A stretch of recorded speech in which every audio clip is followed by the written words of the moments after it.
Good evening friends, स्वागत है आपका आपके प्लेटफॉर्म RWS सिविल सर्विसेज पर। और मैं हूं तैयार आपके लिए NCERT सार्विस की क्लास को लेकर। और यह क्लास आपकी प्रारंभ हो रही है दीपावली के बाद। आशा करता हूं कि आपने दीपावली में अच्छे से एंजॉय किया होगा, और सभी बच्चे स्वस्थ और प्रसन्न होंगे। अब लेकिन आज तो वैसे क्लास नहीं रखी जाती, ऑफिशियली थोड़ी सी छुट्टी ही चल रही थी, लेकिन मैंने सोचा कि कोर्स को भी समाप्त करना है। मैं हर हालत में इस कोर्स को 20 तारीख तक यानी 20 नवंबर तक समाप्त करना चाहता हूँ। भले इसके लिए अगर थोड़ा टाइम बढ़ाना पड़े तो भी बढ़ाया जाएगा, क्योंकि अब मुश्किल चैप्टर भी आपके कम बचे हुए हैं इस मेन पार्ट के। अगर ज़रूरत होगी तो और भी क्लास लगाएंगे, लेकिन नियमित रूप से इस क्लास को 20 तारीख तक यानी 20 नवंबर तक चाहते हैं कि क्लोज किया जाए। तो हो सकता है कि अभी नंबर ऑफ़ आवर्स भी बढ़ाएंगे या नंबर ऑफ़ क्लासेस, जैसे सैटरडे हो रहा है, छुट्टी का दिन था, आज हम लोगों ने ले लिया। फिर संडे को भी अगर चाहें तो इन्वॉल्व कर सकते हैं। अगर आप लोग तैयार होते तो कल संडे सुबह में मैं क्लास रख देता हूँ, ताकि नंबर ऑफ़ आवर्स बढ़ा करके क्लास को समाप्त किया जा सके। ऐसा मैं इसलिए कह रहा था कि अब चैप्टर आपके कम बचे हुए, 2 या 3 चैप्टर बचे हुए हैं। जैसे मैं यहाँ पर बताऊँ कि अभी चैप्टर तो ये चल रहा है, नए भारत का उदय राष्ट्रीय आंदोलन है। ये चैप्टर ऑलरेडी पहले ही हो चुका है, और आज ही ये चैप्टर हम लोग स्टार्ट करेंगे, राष्ट्रवादी आंदोलन वाला। और फिर चैप्टर 12 और 13 ही बच रहा जाता है। यानी अगर इस वीक में, जो करंट वीक कल शुरू होने वाला है, ये वाला, ये और 3 चैप्टर अपने पास बचा रहेगा। और समय अपने पास अभी भी लगभग 18 दिन का है। अगर संडे वगैरह भी इन्वॉल्व कर लेंगे तो आसानी से हम चाहते हैं कि ये आपका पूरा हो जाएगा।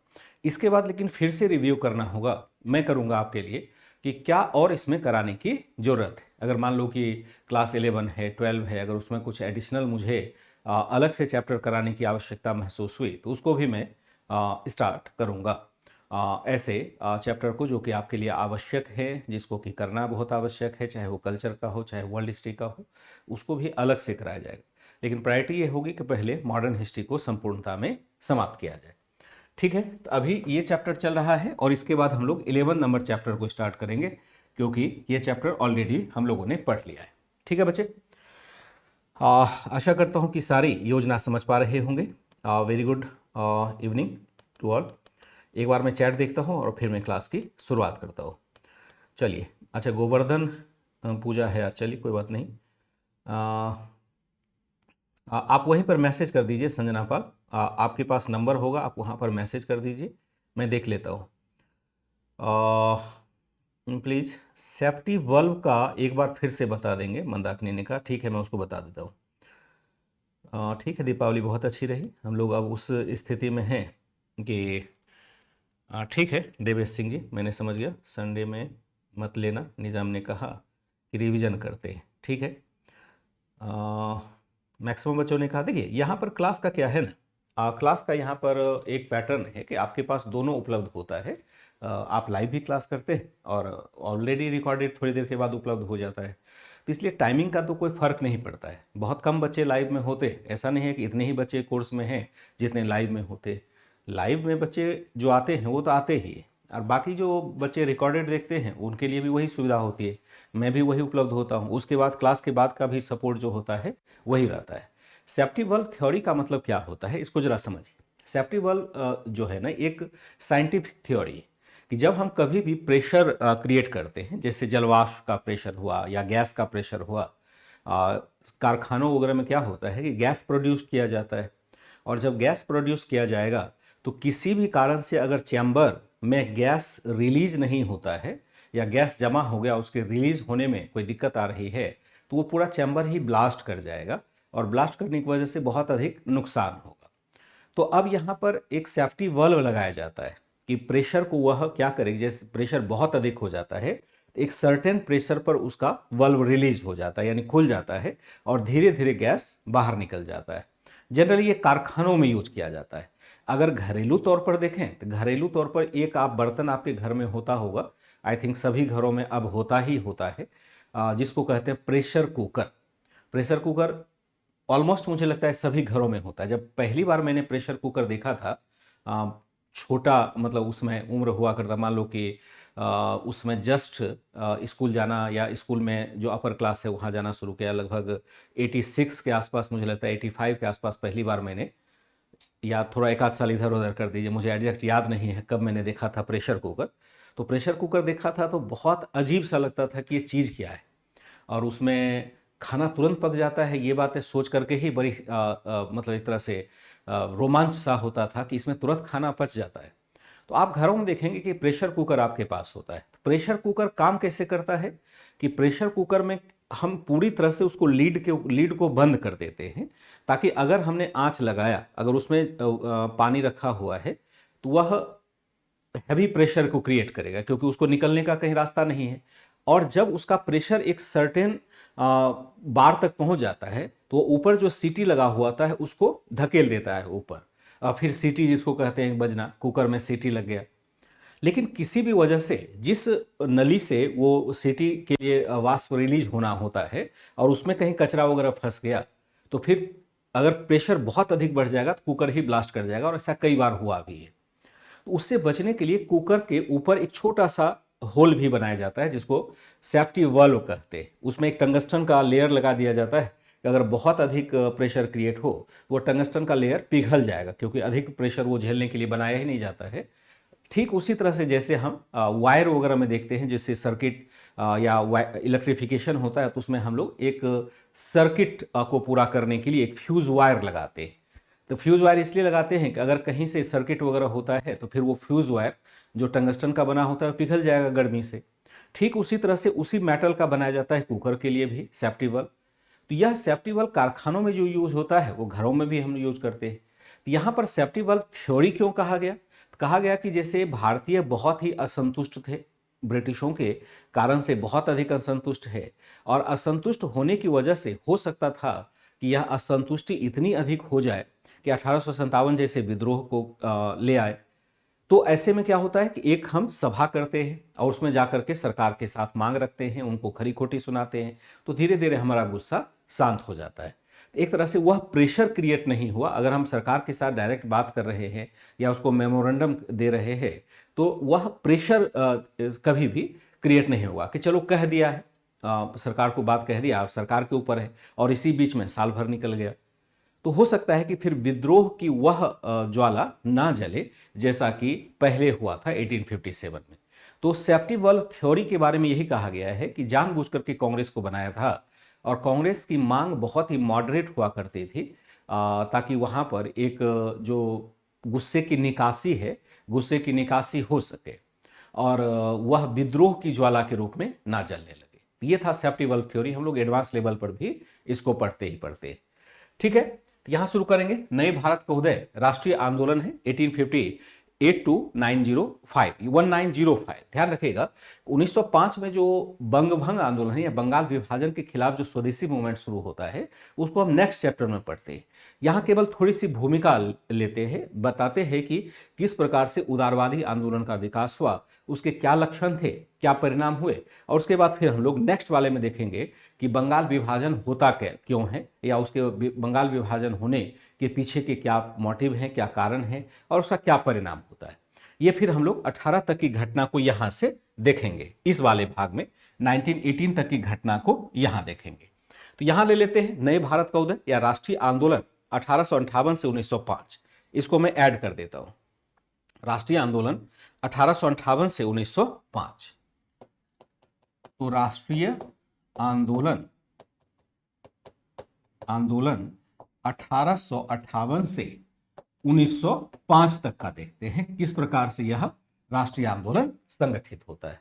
आशा करता हूं प्रेशर जो सेफ्टी वाल्व वाला थ्योरी था उसको हमने समझ लिया होगा। आगे हम देखते हैं कि यहां पर चलिए, निजाम सबके घर में होता है। आई थिंक कुकर वाले से हम लोग समझाते हैं, इसलिए का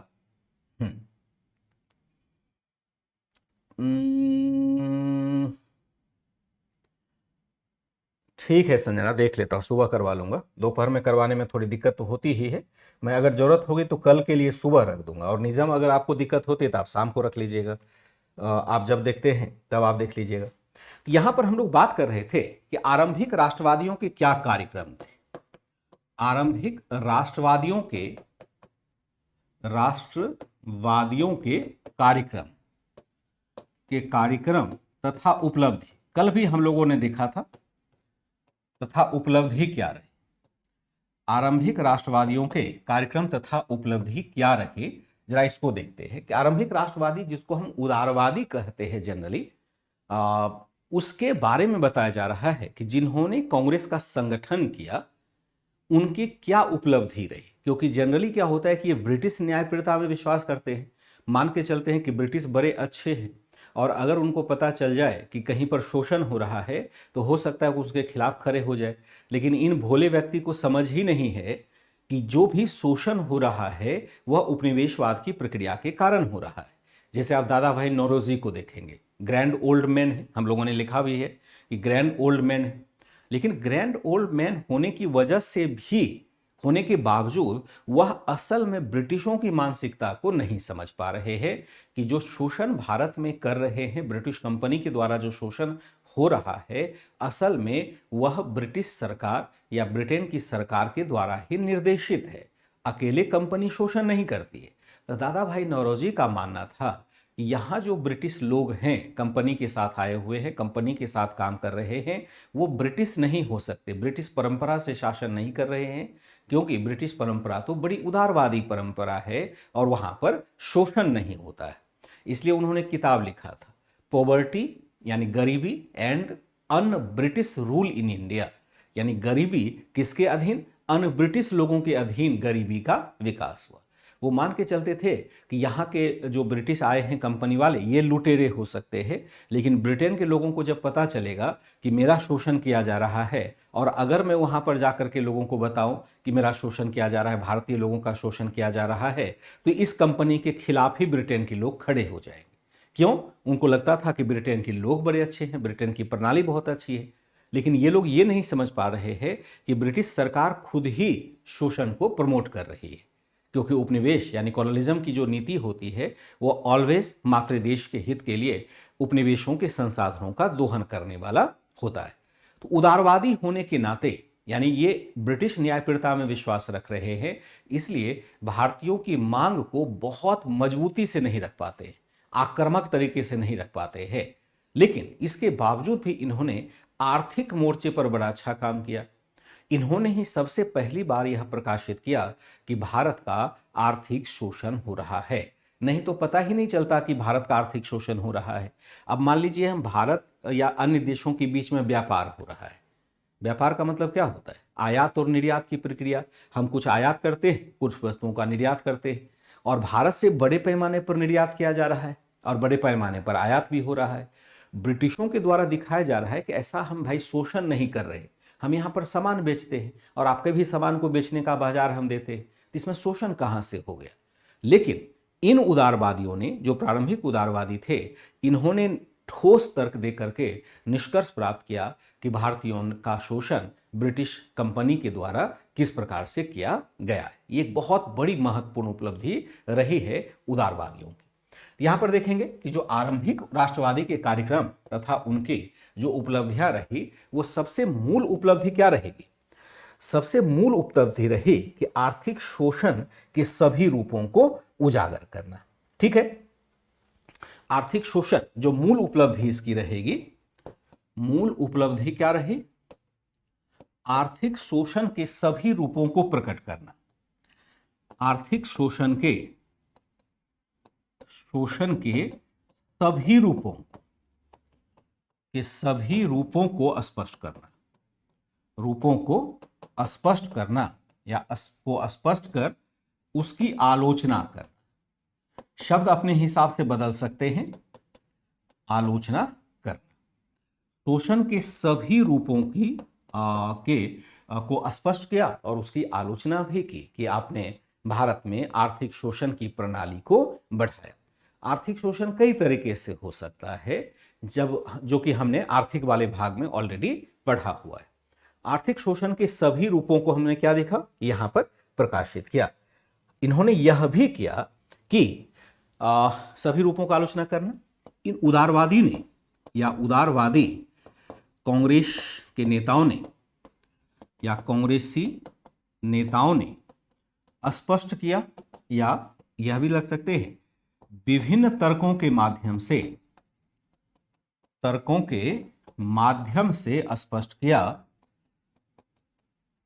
स्पष्ट किया कि भारत में जो गरीबी आई है, क्या कि भारत की गरीबी के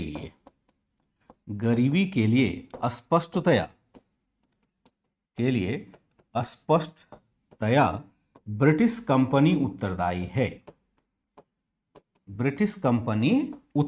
है। इन्होंने विभिन्न प्रकार के तर्क दिए, इन्होंने अनेक प्रकार के तर्क स्पष्ट किए और जिसके माध्यम से बताया, जैसे उदारवादी कांग्रेसी नेताओं ने विभिन्न तर्कों के माध्यम से स्पष्ट किया कि भारत की गरीबी के लिए स्पष्ट रूप से, निश्चित रूप से ब्रिटिश कंपनी ही उत्तरदायी है। इसके लिए बहुत सारे तर्क उन्होंने दिए कि कैसे भारतीयों को गरीबी के दलदल में धकेला गया।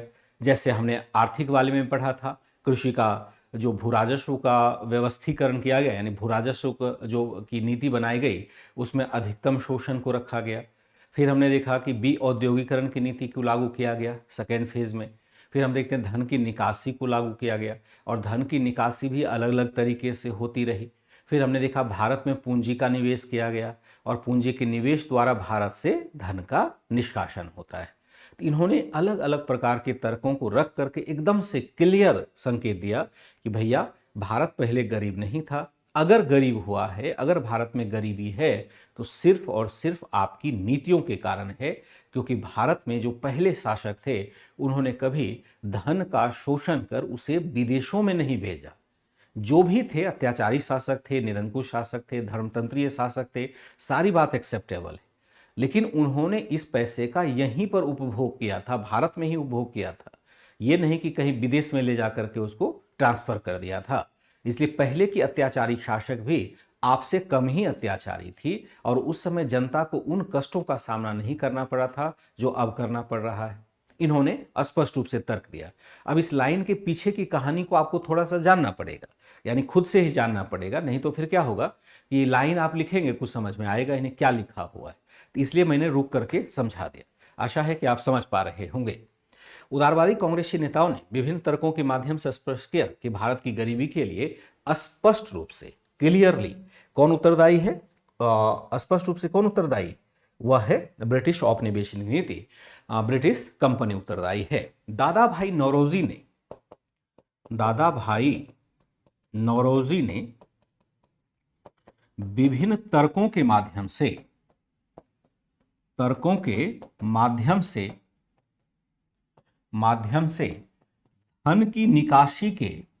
धन की निकासी के विभिन्न पहलुओं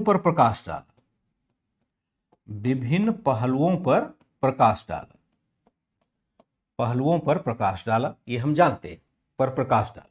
इन्होंने बताया कि किन किन मदों में भारत से धन की निकासी की गई है। दादा भाई नौरोजी ने विभिन्न तर्कों के माध्यम से धन की निकासी के विभिन्न पहलुओं पर प्रकाश डाला और यह बताने की कोशिश की कि भारत से किस प्रकार से धन की निकासी की गई है, इन्होंने स्पष्ट रूप से प्रकाश डाला। इन्होंने क्या किया, इन्होंने रेलवे सहित बागानी खेती में किए गए विदेशी निवेश की आलोचना की।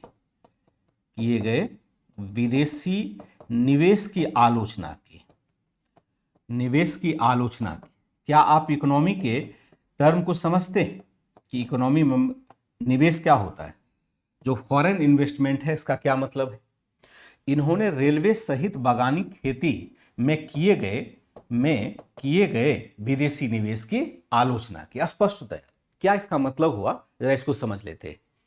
इन्होंने रेलवे सहित बागानी खेती में किए गए विदेशी निवेश की आलोचना की। अब देखिए निवेश क्या है, इन्वेस्टमेंट तो अभी भी हम लोग ढूंढते रहते हैं कि फॉरेन इन्वेस्टमेंट हो जाए। शायद आपने शब्द इकोनॉमी में जरूर सुना होगा कि इन्वेस्टमेंट का मतलब क्या होता है और फॉरेन इन्वेस्टमेंट का मतलब क्या होता है। क्योंकि इकोनॉमी से आपको यहाँ लिंक करना पड़ेगा, क्योंकि इकोनॉमी तो निवेश के बारे में वहीं पर पढ़ते हैं, यहाँ तो पढ़ते नहीं है। लेकिन शब्द तो हर जगह यूज होता है, चाहे इतिहास पढ़ें, पॉलिटी पढ़ें, इकोनॉमी पढ़ें, एक ही शब्द, कुछ शब्द ऐसे होते हैं जो हर जगह यूज होते हैं।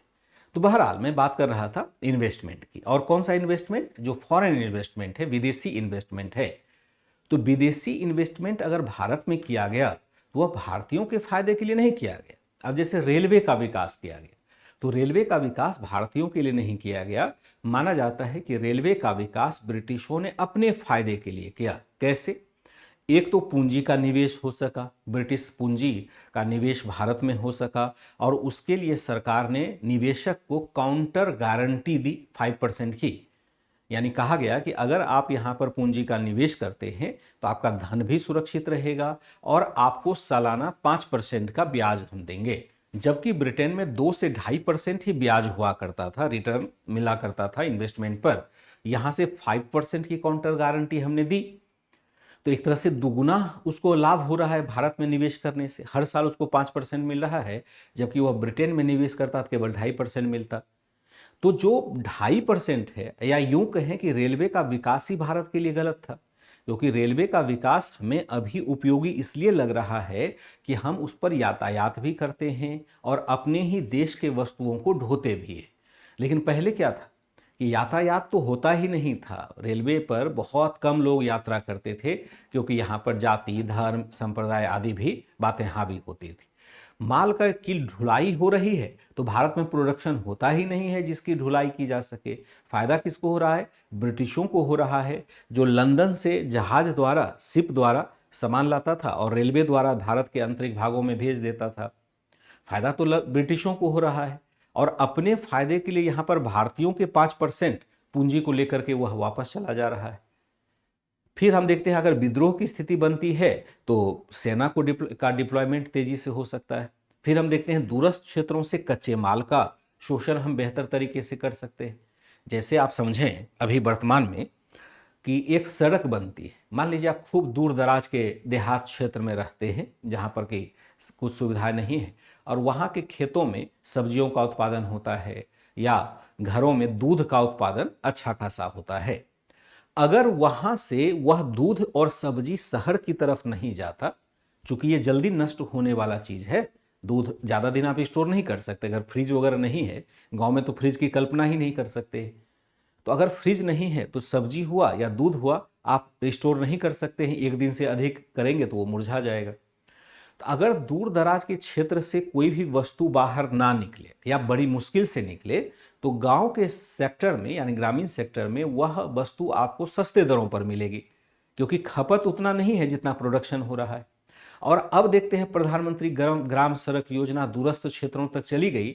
अब देखेंगे कि रोजगार में बढ़ोतरी हो गई, यानी सड़क गई तो सड़क से लोग शहर आ रहे हैं, और उन वस्तुओं को लेकर के आप शहर में जाकर के बाइक पर आप देखेंगे कि दुनिया भर के, दिल्ली में भी मैं देखता हूँ कि पश्चिमी यूपी से बाइक से यानी मोटरसाइकिल से बहुत सारे दूध बेचने वाले यहाँ आ जाते हैं, दिल्ली में आकर के बेच के चले जाते हैं। या सब्जी दूरस्थ क्षेत्रों से गाड़ियों के माध्यम से, रेलगाड़ियों के माध्यम से आ जाता है। अब रेफ्रिजरेटर वैन चल रहा है जिसमें सब्जियां नष्ट नहीं होती है। तो कहने का संदर्भ यह हुआ कि अगर हम दूरस्थ क्षेत्रों के कच्चे माल को खींच लेते हैं तो जो वहां का लोकल उद्योग था उसको फिर मिलना मुश्किल हो जाएगा, उसको महंगे दरों पर वस्तुएं मिलेंगी। तो जो भी निवेश किया जा रहा है वो अपने फायदे के लिए किया जा रहा है। इसी प्रकार से नील का बागान लगा दिया। नील भारत का लोग क्या करेगा, नील के बारे में तो उसे कुछ पता ही नहीं है, वो तो ब्रिटेन के उद्योगों के लिए नील का पौधा लगाया गया है। तो जो भी किया जा रहा है, चाहे जिस प्रकार का भी निवेश किया जा रहा है, ब्रिटिशों के द्वारा अपने फायदे के लिए किया जा रहा है। इसलिए राष्ट्रवादियों ने विभिन्न तर्कों के माध्यम से समझाया कि भाई साहब आपने देश का विऔद्योगीकरण कर दिया और भारत में एक मतलब लंबे समय तक चलने वाली दरिद्रता या गरीबी उत्पन्न कर दी। इन्होंने रेलवे सहित बागानी कृषि में किए जाने वाले सभी निवेश की यहां पर आलोचना की। इन्होंने कहा कि इसकी वजह से यहां विऔद्योगीकरण की स्थिति उत्पन्न हुई। इनका मानना था कि ब्रिटिश नीतियों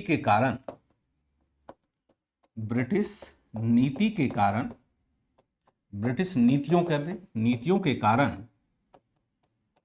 भारत में दरिद्रता की स्थिति या भारत में विऔद्योगीकरण सहित विऔद्योगीकरण सहित दीर्घकालिक गरीबी की स्थिति उत्पन्न हुई। सहित दीर्घकालीन का मतलब क्या होता है? लंबे समय तक चलने वाला। दीर्घकालीन गरीबी की स्थिति उत्पन्न होती है। गरीबी की स्थिति उत्पन्न हुई। समझ पा रहे हैं? क्लियर सी बात हो रही है। इनका मानना था कि ब्रिटिशों ने जो नीति अपनाई, इस प्रकार से नीति अपनाई, वह दीर्घकालीन गरीबी को यह बढ़ावा देता है। दीर्घकालीन, लॉन्ग टर्म। जैसे आज हम किसी पद्धति को नष्ट करते हैं, मान लो आज हमने सभी उद्योगों को नष्ट कर दिया, फिर से नया उद्योग बनने में बहुत टाइम लग जाएगा और उसका अर्थव्यवस्था पर असर होने में भी बहुत टाइम लगेगा। तो ब्रिटिशों ने उस कालखंड में भारत के उद्योगों को नष्ट कर दिया, जबकि भारत में धीरे धीरे उद्योग स्थापित हो रहे थे आधुनिक तरीके के, और भारत में एक दीर्घकालीन पतन की स्थिति आई, क्योंकि जब उद्योग नष्ट हो जाते हैं तो बाहर के जो आयात है वो बाजार को भर देगा, और जब बाहर के आयात बाजार में आ रहे हैं तो नए उद्योगों को स्थापित करके फिर उसके महंगे माल को भारत में बेचना बड़ा मुश्किल हो जाएगा, या किसी भी देश में बेचना मुश्किल होगा। इसलिए वहां पर गरीबी की गरीबी बनी रहेगी, हमेशा के लिए यह गरीबी स्थापित रहेगी। इनका मानना था कि ब्रिटिश नीतियों के कारण भारत में विऔद्योगीकरण सहित दीर्घकालीन गरीबी की स्थिति उत्पन्न होती है। फिर हमने क्या देखा कि इन्होंने, जो राष्ट्रवादी थे, प्रारंभिक राष्ट्रवादियों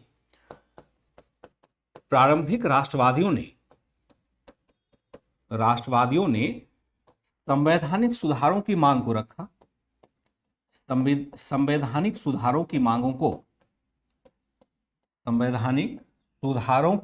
को दोहराया। संवैधानिक सुधारों की मांग को बार बार दोहराया। संवैधानिक सुधारों की मांग को बार बार दोहराया। प्रारंभिक राष्ट्रवादियों ने संवैधानिक सुधारों की मांगों को बार बार दोहराया और कहा गया कि मांगा गया, हालांकि ऐसे लिख सकते, मांग को बार बार दोहराया। हालांकि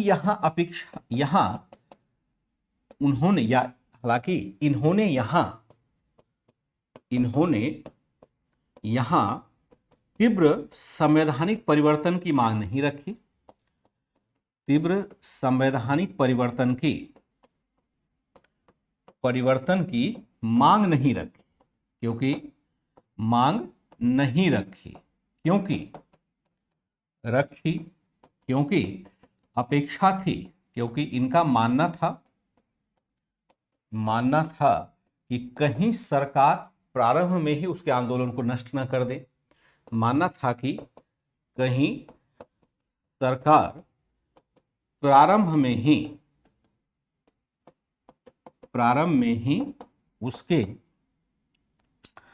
उसकी राजनीतिक गतिविधियां समाप्त ना कर दे। इसका क्या मतलब हुआ? समाप्त ना कर दे। मैं यहां पर एक बार बताना चाहूंगा, फिर आगे बढ़ूंगा। इस लाइन को जरा समझेंगे। प्रारंभिक राष्ट्रवादियों ने संवैधानिक सुधारों की मांग को बार बार दोहराया। हालांकि इन्होंने यहां तीव्र संवैधानिक परिवर्तन की मांग नहीं रखी, क्योंकि इनका मानना था कि कहीं सरकार प्रारंभ में ही उनकी राजनीतिक गतिविधियां समाप्त न कर दे। होता क्या है कि इनका मानना था कि अभी राष्ट्रीय आंदोलन जैसी बात हम नहीं कर सकते हैं, क्योंकि हमारा संगठन उतना मजबूत नहीं है, लोगों का विश्वास अभी राजनीतिक परिवर्तन की तरफ नहीं स्थापित हुआ है। इनका मानना था कि हम परिवर्तन की मांग धीरे धीरे रखेंगे, क्योंकि अगर हमने तीव्र परिवर्तन की मांग रखी और सरकार ने अगर हार्ड एक्शन ले लिया, चूंकि जनता का समर्थन अभी हमें प्राप्त नहीं है, जनता में राष्ट्रवाद की गूंज अभी नहीं है, राष्ट्रवाद का रुझान अभी नहीं है, तो जनता फिर संगठित हो नहीं पाएगी और शुरुआती स्तर पर ही यह मूवमेंट समाप्त हो जाएगा अगर हमने कठोर मांग रखी तो यहां पर सरकार के खिलाफ कितना एक्शन लेना है ये प्रारंभिक उदारवादी तय करते थे और हमेशा मॉडरेट वे में करते थे। मॉडरेट वे का मतलब है कि जब हम मांगने जाते हैं कि सरकार जी थोड़ा सा सुधार कीजिए, तो आदर पूर्वक कहते कि सरकार प्लीज, प्रार्थना पत्र देना, प्रतिवेदन देना कि हमने एक लेटर लिखा कि सरकार को दिया जा करके कि आप ये सुधार करिए। कोई इसके लिए हम मूवमेंट नहीं करते, आंदोलन नहीं करते, क्योंकि इनका विश्वास था कि अगर अभी कोई आंदोलन वगैरह हमने किया तो फिर सरकार सचेत हो जाएगी और प्रारंभिक स्तर पर ही ऐसे राजनीतिक गतिविधियों को कुचल डालेगी और भारतीयों के लिए दीर्घकालिक नुकसान हो जाएगा। इसलिए मांग ऐसी रखी जाए जिससे सरकार भी सेटिस्फाइड रहे, सरकार को लगे कि अच्छा ठीक है, थोड़ा थोड़ा सामाजिक सुधार की मांग कर रहा है या संवैधानिक सुधार की मांग कर रहा है, तो ये अभी मॉडरेट वे में है, मतलब अभी हमारे लिए कोई खतरा नहीं। जैसे ही सरकार को खतरा महसूस हुआ, सरकार उसको कुचल डालती। यही यहाँ पर कहा जा रहा है कि प्रारंभिक राष्ट्रवादियों ने संवैधानिक सुधारों की मांग को बार बार दोहराया, हालांकि इन्होंने यहाँ पर तीव्र संवैधानिक परिवर्तन की मांग नहीं रखी, क्योंकि इनका मानना था कि कहीं सरकार प्रारंभ में ही उसकी राजनीतिक गतिविधियां समाप्त न कर दे। इस वजह से उन्होंने धीरे से अपनी मांग रखी। इनके दबाव में हम क्या देखते हैं, वैसे इनकी सफलता रही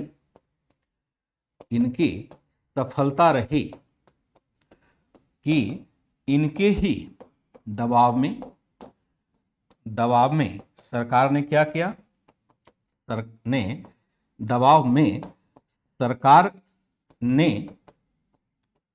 1892 का भारत शासन अधिनियम पारित किया। भारत शासन अधिनियम पारित किया जिसके माध्यम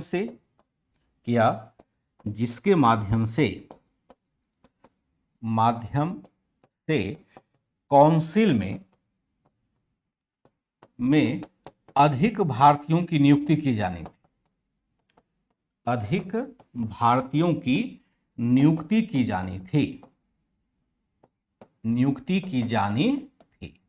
यानी कुछ फायदा मिला। यहां पर संवैधानिक सुधार के लिए हमने प्रयास किया तो सरकार ने एक भारत शासन अधिनियम 1892 का भारत शासन अधिनियम यानी गवर्नमेंट ऑफ इंडिया एक्ट पारित कर दिया। एक अधिनियम बनाया, एक नियम बनाया, एक कानून बनाया, जिसके माध्यम से कहा गया कि हम भारतीयों को अधिकतम नियुक्ति देंगे, यानी भारतीय अब अधिक से अधिक आ सकते हैं। अधिक से अधिक मतलब निश्चित किया है। ठीक है।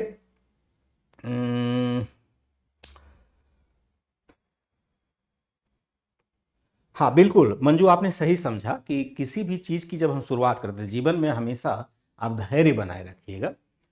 पढ़ाई में भी यही होता है, जीवन में कोई भी कार्य करते हैं, कोई नई मांग मानने जाते हैं। जैसे मान लो कि आप एक सामान्य नागरिक हैं और आपको गांव में सड़क बनवानी है, तो सड़क बनवाने के लिए डे फर्स्ट में आप मूवमेंट नहीं कर सकते।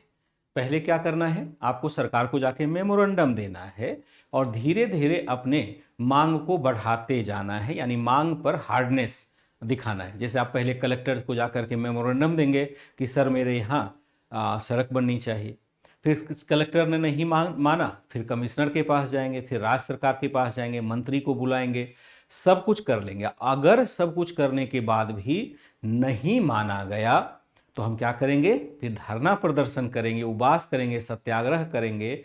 फिर नहीं माना तो फिर जरूरत पड़ी तो थोड़ा सा आंदोलन भी करेंगे, जिसको हम कहते हैं सविनय अवज्ञा आंदोलन, यानी कानून को मानने से रोक देंगे। तो इस टाइप से धीरे धीरे अपनी मांगों को हम बढ़ाने की स्थिति में आएंगे। जब आपका समूह बढ़ता जाएगा तब, जब आपकी क्षमता बढ़ती जाएगी तब।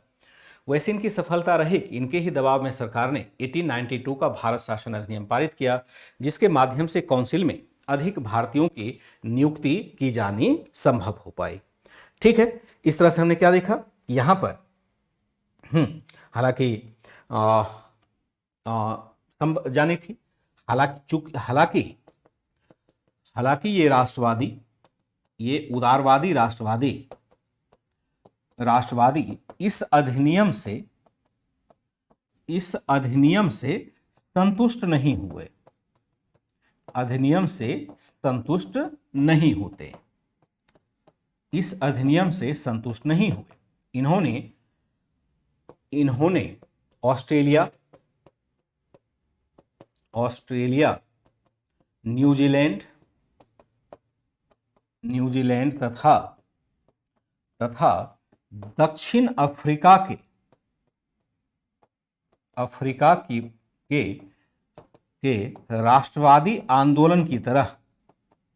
राष्ट्रवादी आंदोलनकारियों की तरह यह भी सरकार से मांग रखी, राष्ट्रीय आंदोलनकारियों की तरह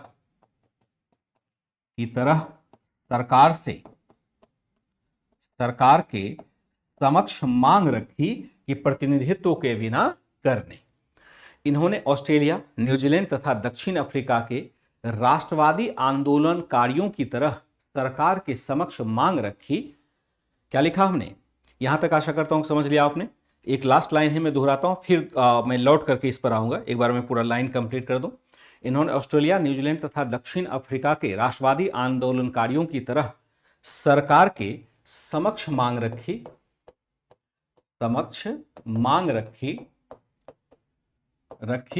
प्रतिनिधित्व के बिना करने।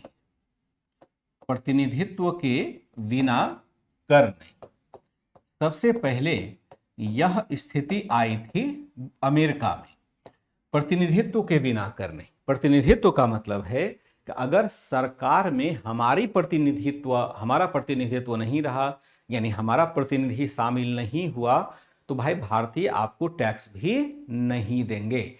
एक बहुत बड़ा नारा दिया गया था अमेरिकन रिवॉल्यूशन के समय, यानी अमेरिकी स्वतंत्रता संघर्ष के समय एक नारा दिया गया था कि भाई हमारे ऊपर आप टैक्स लगाते। टैक्स क्यों लगाते?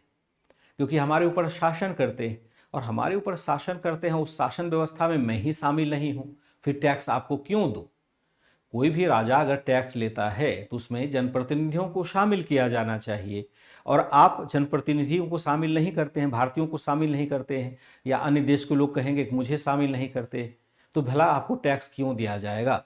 तो सरल शब्दों में इसको एक लाइन में अगर कहा जाए तो कहा जाता है प्रतिनिधित्व के बिना कर नहीं का नारा दिया गया इन राष्ट्रवादियों के द्वारा। एक बड़ा सा नारा था, हालांकि इसका बहुत ज्यादा हम नहीं समझते हैं। अमित कुमार जी, पहला क्लास आपको नहीं करना है, आपको शुरुआत से क्लास करनी है, ठीक है। इस तरह से उन्होंने क्या किया कि एक तरह से प्रतिनिधित्व के बिना कर नहीं की मांग रखी, प्रतिनिधित्व के बिना कर नहीं। और इन्हीं अर्थों में यह क्या करता है? इन्हीं अर्थों में यह स्वशासन की मांग भी करता है। इन्हीं अर्थों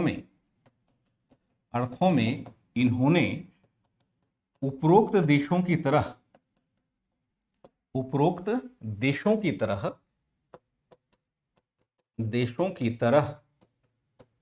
स्वशासन की मांग भी रखी। ये कौन कर रहा है? जो प्रारंभिक उदारवादी नेता है 1905 तक, उसके द्वारा यह किया जा रहा है। इन्होंने प्रशासनिक सुधार के लिए भी मूवमेंट चलाया। मूवमेंट नहीं कहे, प्रशासनिक सुधार की मांग रखी।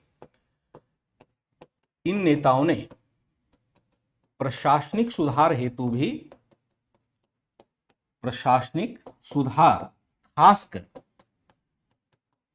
खासकर भारतीय सिविल सेवा में सुधार की मांग रखी। सेवा में सुधार की मांग रखी। और यह मांग क्या है? सिविल सेवा में सुधार की मांग रखी। और यह सुधार क्या है? सुधार की मांग क्या है? सुधार क्या होना चाहिए? सुधार होना चाहिए कि सिविल सेवा में अधिक से अधिक भारतीयों को शामिल किया जाना। अधिक भारतीयों को शामिल किया जाना, यह मांग होगा। वैसे तो हम देखते हैं कि सिविल सेवा में प्रतियोगिता परीक्षा आयोजित होने लग गया था, और प्रतियोगिता परीक्षा आयोजित होने की वजह से यहाँ पर भारतीयों की नियुक्ति धीरे धीरे होने लग गई थी। लेकिन सिविल सेवा में फिर भी बहुत अधिक दिक्कतें थी, जैसे आयु को कम कर देना। सिविल सेवा में जो प्रयास है, कौन सी नंबर की क्लास है, ये सब मत पूछा करो मनोज। कहाँ से आप लोग, मतलब आप लोग भले देखते हो ना बेटा, आप लोग भले, मैं थोड़ा डिस्टर्ब हो जाता हूँ आपके चैट को देख करके। ये सब अगर मुझे पूछते कौन सी नंबर की क्लास है, मुझे कैसे याद रहेगा, मैं तो कंटिन्यूअस क्लास देता रहता हूँ। अच्छा रहेगा कि लाइव क्लास में आकर के जब पहले भी आप नहीं आते थे तो अभी आने की जरूरत नहीं, आप रिकॉर्डेड क्लास देखा लीजिए और आपके एप्लीकेशन पर नंबर दिए होते, नंबर नहीं होते तो नंबर से रहता है कि आज ये क्लास हुई, कल ये क्लास हुई। मुझे कैसे पता चला, मैं तो कंटिन्यूअस दे रहा हूँ, अप्रैल कब से पता नहीं दे रहा हूँ, सितंबर से दे रहा हूँ कि मुझे याद नहीं है कि मैं कब से ये क्लास ले रहा हूँ। ये काम मेरा नहीं है, आपको चैप्टर समझना है पहले। इसका मतलब है कि आप जबरन पढ़ाई कर रहे हैं। अगर ये सब मानसिकता आपके मन में है, मैं मुझसे पूछूं कौन सा नंबर क्लास है, जबरन आप पढ़ाई कर रहे हैं। आप खुद देखिए एप्लीकेशन पर सारा चीज़ अपडेट होता है। इसमें मेरी भूमिका क्या रहेगी बताओ? मैं कुछ इंटेलिजेंट चीज़ समझाने की कोशिश कर रहा हूँ, आपके दिमाग में मैं फीड करना चाहता हूँ। ये बातें आप समझ लो तो आपको आगे काम देगा। आप क्लास के नंबर में उलझे हैं लाइव चैट में, तो गलत है ये सब, ऐसा मत करिए आप।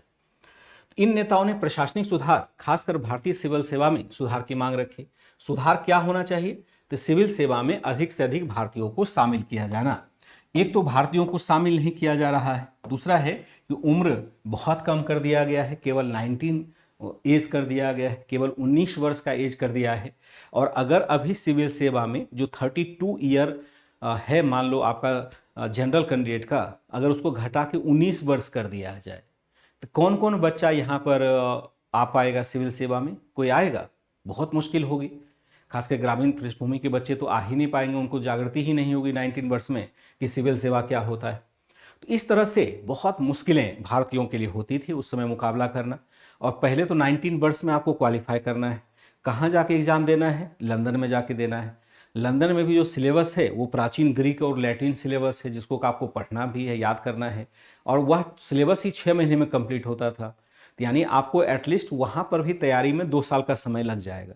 अब 2 साल के लिए लंदन में जाके रहें, इतना खर्च करें, फिर सफलता प्राप्त करने के लिए भी मुश्किल से 10-12 सीट निकलते थे। 10 से 12 सीटों के लिए आपको संघर्ष करना है, तो कितना मुश्किल रहता होगा या रहा होगा भारतीयों के लिए, ये आप समझ सकते हैं। ठीक है बच्चे, समझ सकते हैं कितना मुश्किल रहा होगा। तो उपरोक्त सभी मांगों की हम क्या देखते हैं यहां पर, इन्होंने सिविल सेवा में सुधार की मांग रखी। न्यायिक सेवा या प्रशासनिक सेवा में, या ऐसे कर सकते हैं कि पुलिस तथा न्यायिक सेवा में भी सुधार की मांग रखी। सेवा में भी इन्होंने सुधार की मांग रखी। सुधार की मांग रखी। क्यों मांग रखी? क्योंकि ये दोनों सेवा जो है, क्योंकि यह दोनों सेवा भारतीयों के लिए शोषणकारी बन गई थी। भारतीयों के लिए प्रताड़क तथा शोषणकारी थी।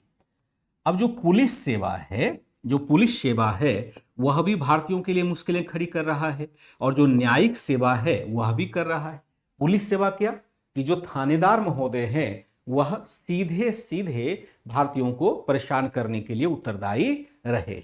जो अमीर व्यक्ति है उनके पक्ष में थानेदार झुक जाते हैं, जो गरीब व्यक्ति है उनकी प्रताड़ना होती है, अभी भी होती है। अभी भी तमाम पुलिस सुधार लागू किए जा रहे हैं, लेकिन अभी भी पुलिस के द्वारा गरीबों की प्रताड़ना तो की जाती रही है। और ऐसे बहुत सारे उल्लेख हमें प्राप्त होते हैं। जो पुलिस महोदय हमारे हैं, आप लोग भी आईएएस बनेंगे, आईपीएस बनेंगे, डिप्टी एसपी बनेंगे, दरोगा बन जाएंगे किसी एग्जाम को लेकर के, तो जो पुलिस महोदय हैं वो गरीब व्यक्ति को देखते ही उनका पारा हाई हो जाता है। ऐसा थानों में आपने सुना होगा, देखा होगा। अगर गरीब व्यक्ति थाने के अंदर चला गया तो उनका पारा जो है अचानक से हाई हो जाता है, क्योंकि उनको लगता है कि ये गरीब व्यक्ति तो मेरा कुछ बिगाड़ पाएगा नहीं।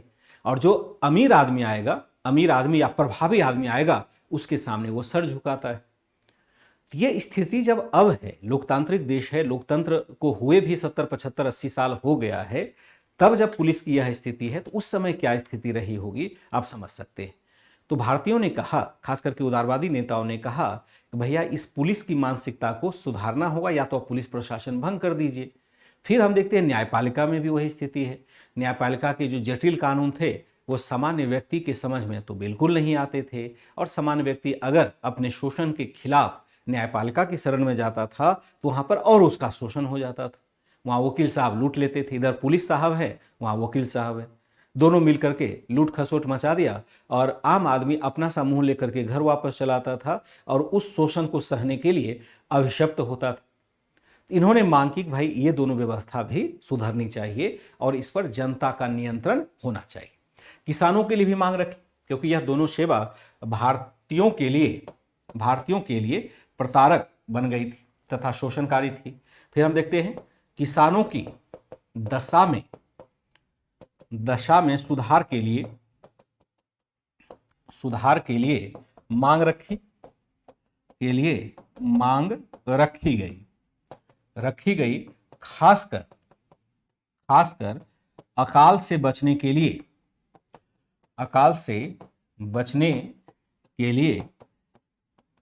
सिंचाई सुविधाओं के विकास की मांग रखी गई। सिंचाई की सुविधाओं पर निवेश की मांग रखी गई। कहा गया कि भाई सिंचाई की सुविधा तो आप करो, सिंचाई की सुविधा का विस्तार तो करो, रखी गई। ठीक है।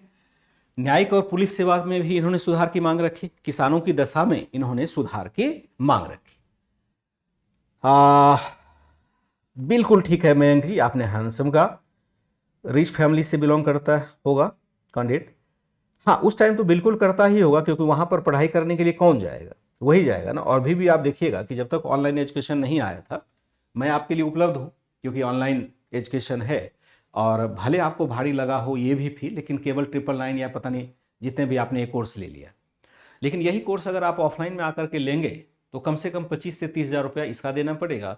और ओवरऑल कोर्स अगर करेंगे तो 1.5 लाख रुपये, पौने 2 लाख रुपये कॉस्ट है, और 10,000 रुपये रहने का भी कॉस्ट आएगा अगर मुखर्जी नगर में आप रहते हैं तो सालाना आपका कम से कम 3 से 4 लाख रुपये खर्च होगा, तभी आप कोचिंग करेंगे। उससे सफलता की गारंटी नहीं है कि कोचिंग करेंगे तो सफल आप हो ही जाएंगे। तो 4 लाख रुपये जो खर्च कर पाएगा वही तो दिल्ली आकर के रहता होगा। सामान्य जो बच्चा है वो क्या करेगा, अधिक से अधिक आप देखिएगा आपको 1,000 रुपये जुटाने में ही कितनी परेशानी हो रही है। तो आप किस कैटेगरी में आते हैं, और जो 4 लाख खर्च करता है वो किस कैटेगरी में आता होगा। लेकिन ऑनलाइन एजुकेशन के माध्यम से हम उस 4 लाख के लिए उपलब्ध हैं तो आपके लिए उपलब्ध हो गए, तो यानी आपके पास अपॉर्चुनिटी अब बढ़ गई। ऑनलाइन एजुकेशन ने बहुत अधिक मतलब अपॉर्चुनिटी क्रिएट की है। अब इसका हम कितना फ़ायदा उठा पाते हैं ये अपने ऊपर डिपेंड करता है। मैटर में कोई कमी नहीं, मैटर तो उससे अधिक हम दे पा रहे हैं, इतना तो हम समझा नहीं पाएंगे वहाँ पर, क्योंकि बड़ी क्लासेस होती है, इतना बात करना भी वहाँ संभव नहीं होता है, खुल के भी बात नहीं कर सकते। लेकिन आप लोग जिस पोजीशन में हैं, आपके स्थिति में सुधार के लिए यह एक बहुत बड़ा संदेश है कि अगर आपने ऑनलाइन एजुकेशन का वास्तव में फ़ायदा उठाया, जैसा कि मेडिकल और आईटी वाले बच्चों ने उठाया भी है, तो आपके लिए भी दुनिया दूर नहीं है, आप उस दुनिया को पकड़ सकते हैं। आप एक तरह से जो पार्सलिटी है, आर्थिक पार्सलिटी है, उसको आप भर सकते हैं, अभी भी मौका है। इसलिए मैं बार बार आपको फोकस करता हूँ कि जल्दी से जल्दी आप सारी बातों को अपने से रिवाइज करके समझते चले, और कोई दिक्कत होती है तो आप उसको मुझसे शेयर करते चले कि ये पॉइंट नहीं समझ में आया, फिर मैं आपको समझा दूँ। क्योंकि अगर हमारी समझ विकसित नहीं हुई तो इस कोचिंग का भी फायदा नहीं है, जो मैं कोचिंग दे रहा हूँ इसका भी फायदा नहीं है, अगर समझ हमारी विकसित नहीं हुई तो। और बहुत सारे बच्चे इस लोड को लेने के लिए तैयार नहीं है। आप में से ही जो बच्चे मुझे सुन रहे हैं, बाद में देखेंगे, वो लोड नहीं ले पा रहे। ये भारी बड़ी बड़ी बातें सुनने में बोरियत जैसी लगती है, क्योंकि हमने लक्ष्य निर्धारित नहीं किया है, हमने देखा देखी कोई कोर्स ले लिया, अब सोच रहे हैं कि ऐसे ही कुछ चीज़ पढ़ा के चले जाते, जैसे अन्य सब्जेक्ट अन्य जगह पढ़ाया जाता है। लेकिन मेरी तो जिम्मेवारी है कि मैं आपको, जब तक मैं संतुष्ट नहीं हो जाऊँ तब तक आपको तो उतना पढ़ाना मेरी जिम्मेवारी बन जाती है, क्योंकि मैंने आपसे वादा किया है। तो किसानों की दशा में सुधार के लिए मांग रखी गई, खासकर अकाल से बचने के लिए सिंचाई की सुविधाओं के पर निवेश की मांग रखी। अब देखिए अकाल कैसे होता है, अगर आप लोग इस बार के गर्मी को आपने महसूस किया होगा, 2024 के गर्मी को आपने अगर महसूस किया होगा, 2024 जो अब तो सर्दी का मौसम शुरू हो रहा है, तो अगर 2024 के गर्मी को आपने महसूस किया होगा तो इस बार आपने देखा होगा कि चिलचिलाती गर्मी बहुत अधिक पड़ी। चिलचिलाने का मतलब क्या होता है कि एकदम से सूखी गर्मी है, जिसमें कि बहुत लंबे समय तक बारिश नहीं हुई। फसल के सहने की एक क्षमता होती है, जो भी हम फसल लगाते हैं उसकी एक कैपेसिटी होती है सहने की, ना वो बहुत अधिक सर्दी सह पाता है, ना अधिक बहुत गर्मी सह पाता है। अगर बीच में बारिश हो गई तो ठीक है, फिर तो फसल लहलहाने लग जाएगा। और बहुत लंबे समय तक बारिश नहीं हुई तो आप क्या करते हैं, सिंचाई, कृत्रिम सिंचाई का साधन आप अपनाते हैं। लेकिन उन क्षेत्रों में जहां की नहर के माध्यम से सिंचाई होता है तो नहर में भी पानी नहीं आ रहा क्योंकि नदियां भी सूखी पड़ी हुई है, यानी वहां पर सिंचाई होगी नहीं, फसल नष्ट हो जाएगा। और जैसे ही फसल नष्ट हुआ भूखमरी फैल जाएगी, फिर खाएंगे क्या, अनाज नहीं आएगा। और अगर यही सिलसिला लंबे समय तक बना रहा और कई सालों तक, 2-4 सालों तक बना रहा, तो किसान भूखों मरने लग जाते हैं। फिर कोई उपाय नहीं है सिवाय उसकी भूख से मरने के। कुपोषित हो जाते हैं, इम्यूनिटी कम हो जाती है, यानी अनेक विधि ऐसे हैं, केवल भूख के कारण से वह या उचित पोषण नहीं पाने की वजह से भूखमरी और अकाल फैल जाता है। अकाल में बड़े पैमाने पर उस समय लोग मरते थे और सरकार इस पर ध्यान नहीं देती थी। इसलिए कांग्रेस के नेताओं ने कहा भाई सिंचाई के साधनों का तो विकास करो। उस समय तो ये सूखे वाली स्थिति नहीं होती, अगर नहर का विकास कर लिया गया होता, पंप सेट का विकास कर लिया गया होता। तो अभी अगर मोटर या पंप सेट आपके पास नहीं हो, अगर किसान फैमिली से आप बिलोंग करते हैं, तो क्या हाल होगा, क्योंकि हर जगह नदियों से पानी की सिंचाई तो हो नहीं सकती है, फसल ही सूख जाता। तो यही कह रहा है, इसलिए मांग रखी गई कि लगातार कि सिंचाई की सुविधाओं पर निवेश करें ताकि अधिक से अधिक हम क्या देखें, अधिक से अधिक यहां पर फसल हो सके। उपरोक्त सभी मांगों के द्वारा क्या होता है, मांग रखी गई।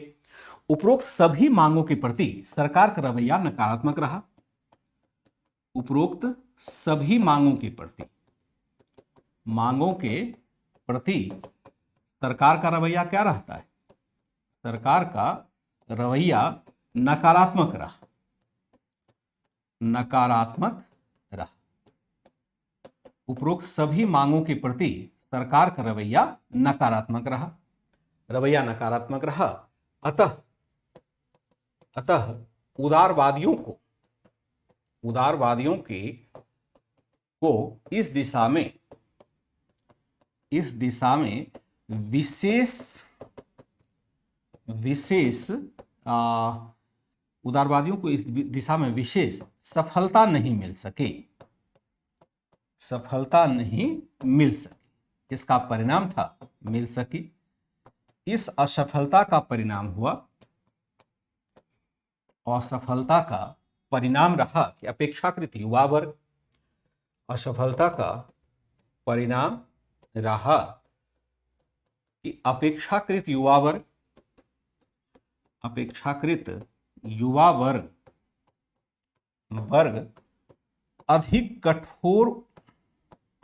अधिक कठोर उपायों की मांग करने लगे।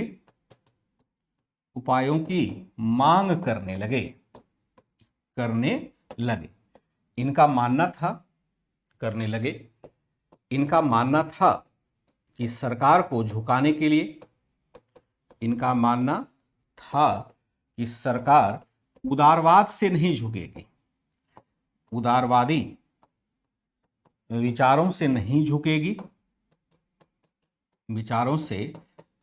झुकेगी। इनके खिलाफ क्या करना होगा, इनके खिलाफ कठोर कार्रवाई, खिलाफ आंदोलन करना पड़ेगा, इनके खिलाफ आंदोलन करना पड़ेगा।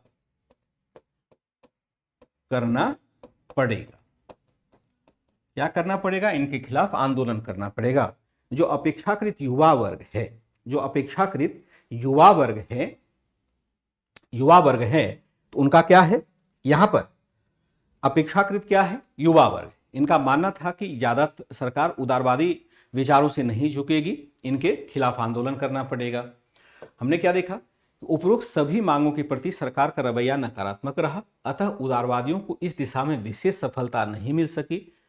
इस असफलता का परिणाम रहा कि अपेक्षाकृत युवा वर्ग अधिक कठोर उपायों की मांग करने लगे। इनका मानना था कि सरकार उदारवादी विचारों से नहीं झुकेगी, इनके खिलाफ हमें क्या करना पड़ेगा, मूवमेंट करना पड़ेगा। ठीक है, इस तरह से हम क्या देखते हैं कि यहां पर इसमें हम मुख्यतः देखते हैं कि जो बाल गंगाधर तिलक हैं, मुख्य नेता कौन हो जाते हैं, मुख्य नेता जो हो जाते हैं कौन, उग्रवादी, वो हो जाते हैं आपके बाल गंगाधर तिलक हो जाते हैं। लाला लाजपत राय हो जाते हैं, लाजपत राय। और तीसरे जो हो जाएंगे वो हो जाएंगे बाल गंगाधर लाला और बिपिन चंद्र पाल, बिपिन चंद्र पाल हो जाएंगे। इन्हीं को हम लाल बाल कहते। मतलब तीन नेता नहीं थे, ऐसा मत समझिएगा कि केवल यही तीनों थे। तीनों का नाम इसलिए हम लेते हैं कि जैसे बाल गंगाधर तिलक देखेंगे, लाला लाजपत राय और बिपिन चंद्र पाल है, तो ऐसा नहीं है कि ये केवल तीन ही नेता है, लेकिन तीनों जो इतिहासकारों ने तीन का नाम दिया है इसलिए दिया है कि तीनों को बताया जा सके, तीनों को का उदाहरण देकर के बताया जा सके कि भारत के विभिन्न हिस्सों में उग्रवादी विचारधारा का प्रसार हो रहा था, किसी एक हिस्से में नहीं। जैसे अगर बाल गंगाधर तिलक का नाम लिया गया है तो यह माना जाएगा कि महाराष्ट्र क्षेत्र से ये बिलोंग करते हैं। लाला लाजपत राय के बारे में लिखा जाएगा तो माना जाएगा कि पंजाब क्षेत्र से बिलोंग करते हैं। बिपिन चंद्र पाल का नाम लिया जाएगा तो इसका मतलब है यह बंगाल क्षेत्र से बिलोंग करते हैं। यानी जो उग्रवादी विचारधारा है वह पंजाब में भी विकसित हो रही है, महाराष्ट्र में भी विकसित हो रहा है और आपका बंगाल में भी विकसित हो रहा है। इस तरह से तीनों क्षेत्र को दिखाने के लिए तीन लोगों का नाम लिया जाता है, तीन लोगों का नाम यहां पर लिया जाता है। ठीक है बच्चे, इस तरह से हम क्या देखते हैं कि यहां पर जो उग्रवादी है उनका विस्तार होता है, उग्रवादी विस्तार रहना चाहता है। अब यहां पर देखते हैं, एक लाइन और देखते हैं कि उदारवादी नेताओं को या कांग्रेस के प्रारंभिक नेताओं को उदारवादी क्यों कहा जाता है, ये कहीं नहीं आप आगे पढ़ेंगे, यहीं पर समझना होगा क्यों कहा जाता है, इसको क्यों कहा जाता है। और अगले चैप्टर में हम देखेंगे जो उग्रवादी है वह उग्रवादी क्यों कहलाता है, दोनों के विचारों में क्या अंतर है। इस प्रकार का बाइफर्केशन हमें एडवांस लेवल पर भी नहीं मिलता है। इसलिए जब हम इतिहास को पढ़ते हैं तो अभी भी ओल्ड एनसीईआरटी बड़ा प्रासंगिक, आप न्यू एनसीईआरटी में पढ़ेंगे तो इस तरह से सिस्टमैटिकली नहीं दिया होगा, यही चैप्टर होगा लेकिन इस टाइप का नहीं दिया होगा। इसलिए यहीं पर इसको पढ़ लेते हैं कि कांग्रेस का जो उदारवादी नेता है उसको हम उदारवादी क्यों कहते हैं, क्यों इसको कहते हैं मॉडरेट क्यों कहते हैं, उसको एक्सट्रीमिस्ट क्यों कहते हैं।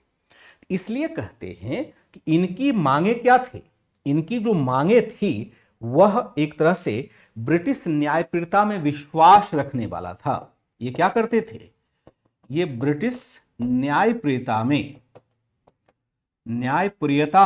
विश्वास रखते थे।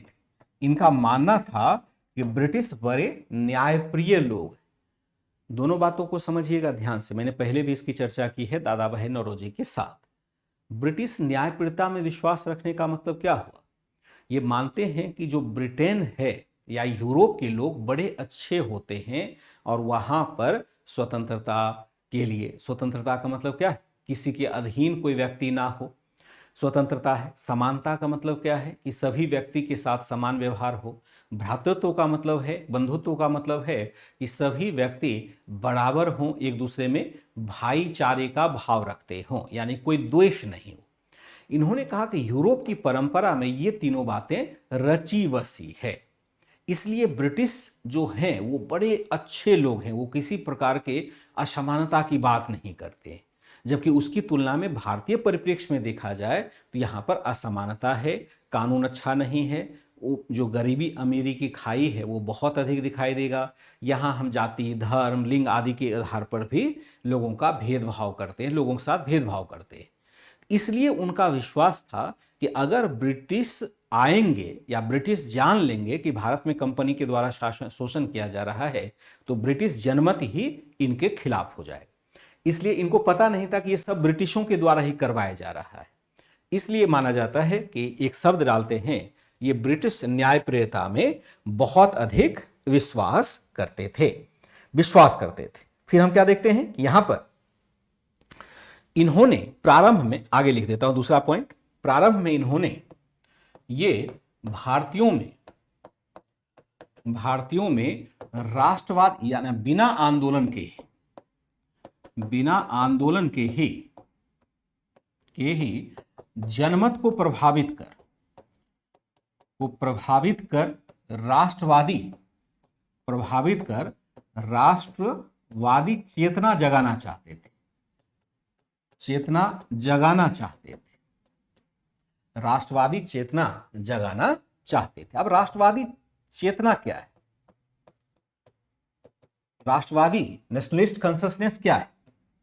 राष्ट्रवादी चेतना का मतलब क्या कि आवश्यक नहीं है कि जब हम एक राष्ट्र की बात करने लग जाते हैं तो आवश्यक नहीं है कि सभी व्यक्ति उस राष्ट्र की सुरक्षा के लिए समान रूप से योगदान देंगे ही या समान रूप से सोच रखेंगे। अभी भी आप देखेंगे भारत भूभाग के अंदर या किसी भी देश के अंदर बहुत सारे विघटनकारी तत्व रहते हैं। उनको इस बात से कोई लेना देना नहीं है कि अगर हम किसी विघटनकारी तत्व का साथ देते हैं या भारत विखंडित हो सकता है या ऐसे किसी विघटनकारी कार्य को करते हैं तो भारत के राष्ट्रीय सुरक्षा को खतरा हो सकता है। उनको अपने लोभ से लगा हुआ है, अपने स्वार्थ के लिए वो भारत भूमि के अंदर ही अभी भी आप बहुत सारी अवैध गतिविधियों को करते हुए देखेंगे। बहुत सारे लोग हैं, आतंकवादी है यानी टेररिस्ट अगर भारत के अंदर का है, इसका मतलब है वह टेररिस्ट अगर क्षेत्र के आधार पर बना है तो इसका मतलब है कोई भारतीय होने के बावजूद भी भारत की अखंडता में विश्वास नहीं रखता है, यानी राष्ट्रवाद से उसका कोई लेना देना नहीं है। या फिर कोई एक्सट्रीमिस्ट है, टेररिस्ट है, एक्सट्रीमिस्ट है, माओवादी कह सकते हैं, भारत के ही संसाधनों को वह नुकसान पहुंचा रहा है। तो पहले के अवधारणा में भारत के संसाधनों को नुकसान पहुंचाए या ना पहुंचाए, लेकिन अगर यह भी मानते हैं कि भारत एक राष्ट्र नहीं बन सकता है तो भी राष्ट्रवादी चेतना जागृत नहीं हुआ माना जाएगा। तो यहां पर क्या प्रयास किया जा रहा है? यहां पर प्रयास किया जा रहा है इन नेताओं के द्वारा कि सभी लोगों में इस भावना का विस्तार किया जाए कि हम भारतीय हैं और भारतीयों का हित एक समान होगा ब्रिटिश शोषण के प्रति। उन्होंने शुरुआत में क्या कहा कि जनमत को प्रभावित कर, लोगों को प्रभावित कर राष्ट्रवादी भावना के विस्तार का कार्य किया। इसके लिए आंदोलन नहीं करना है, जनमत को प्रभावित करके इन्होंने राष्ट्रवादी चेतना के विकास का परिणाम यहां पर डालना राष्ट्रवादी करना चाह। ठीक है, हमने क्या देखा? जनता को राजनीतिक प्रश्नों के आधार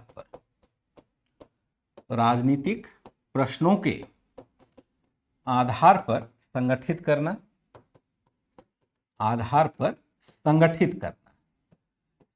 करना तथा उनमें जागरूकता फैलाने का प्रयास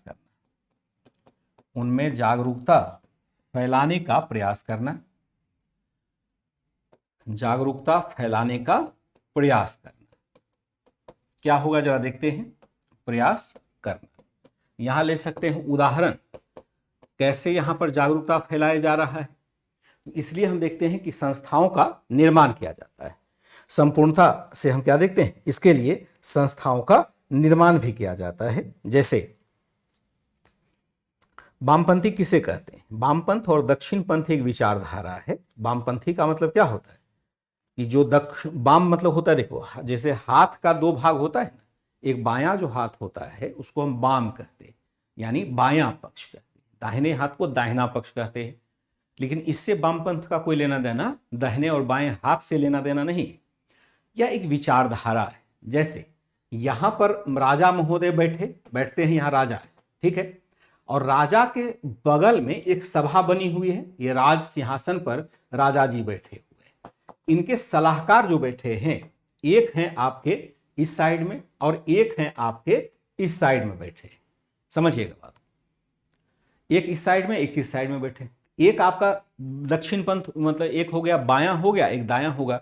अगर मैं अपने जैसे आप मुझे देख रहे हैं तो ये मेरा बायां हाथ हो जाएगा, इसको हम कहते हैं बायां पक्ष।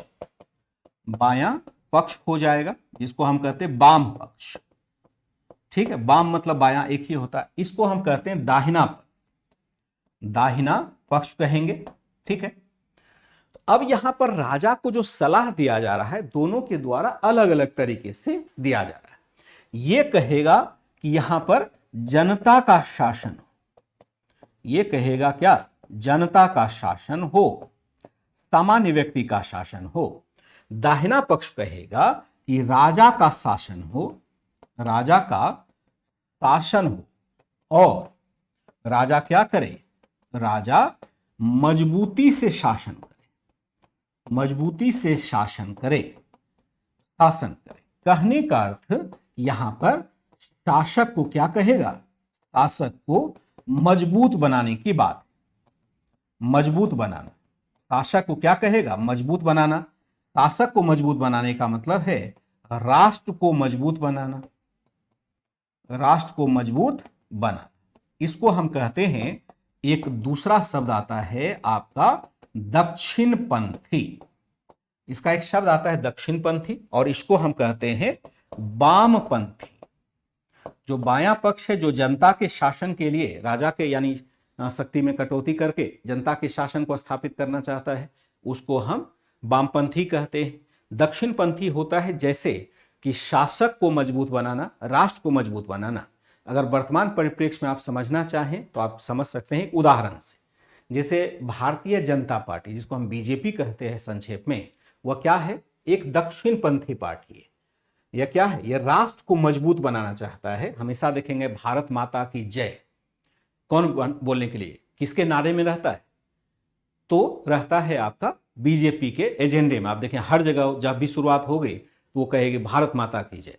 भारत माता की जय का मतलब है वो राष्ट्र को कहते हैं कि संगठित हो, राष्ट्र की रक्षा के लिए सभी वर्ग संगठित हो। अक्सर ये नारा आप सुनते होंगे, ग्रामीण क्षेत्र में भी है तो इस टाइप के नारे को आप सुनते हो। तो यहां पर केवल दक्षिणपंथी पार्टी भारत में नहीं होती है, हर राष्ट्र में जहां पर की बहुदलीय व्यवस्था है वहां पर दक्षिणपंथी और वामपंथी पार्टियां होती है, उनकी सोच होती है।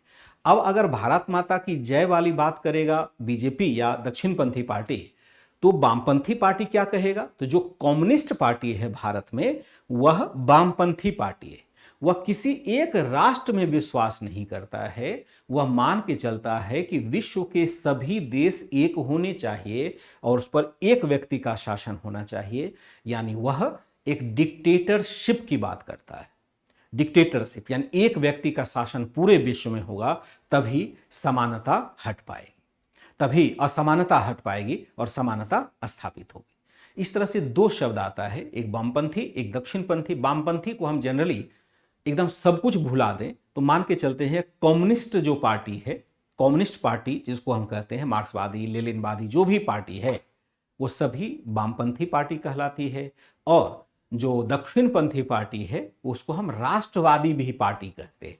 दक्षिणपंथी पार्टी को हम क्या कहते हैं, राष्ट्रवादी पार्टी भी कहते हैं, जो राष्ट्र की बात करता है, राष्ट्र को मजबूत बनाने की बात करता है। ये ब्रिटेन से टर्म निकला हुआ है, लेकिन आगे चलकर के इसकी व्याख्या अलग अलग तरीके से होती रही। ठीक है, तो हमने देखा जनता को राजनीतिक प्रश्नों के आधार पर संगठित करना और उनमें जागरूकता फैलाना। और यहां पर हम लोग एग्जाम्पल ले रहे थे, और एग्जाम्पल क्या हो जाएगा, मैं इसको डिलीट कर देता हूं। यहां पर मुझे लगता नहीं है कि नोट्स में होना चाहिए, या आप लोग रखना चाहें तो रख लीजिए। मैं यहां पर नॉट फॉर राइट कर देते, यानी लिखना नहीं है इसे। मैं उदाहरण वाला पार्ट आगे लिख देता हूं, इसका मैं लिख देता हूं कि लिखना नहीं, इसे क्या है, लिखना नहीं है, नहीं, इसको लिखना नहीं है, केवल समझना है। यहां पर जनता को राजनीतिक प्रश्नों के आधार पर संगठित करना तथा उनमें जागरूकता फैलाने का प्रयास करना। और इसका ले लेते हैं उदाहरण, किस प्रकार के जागरूकता को यहां फैलाने का कार्य कर रहा है। जैसे प्रारंभिक उदारवादी नेताओं ने लंदन के, प्रारंभिक उदारवादी नेताओं ने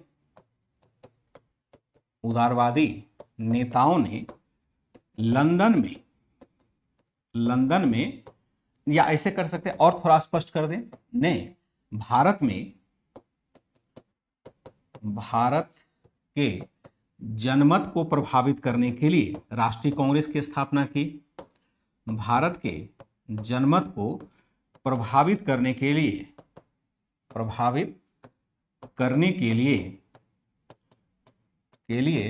राष्ट्रीय कांग्रेस की स्थापना की, जबकि कांग्रेस की स्थापना की, जबकि लंदन के लोगों को प्रभावित करने के लिए एक नई संस्था बनाई। जबकि लंदन के लोगों को प्रभावित करने के लिए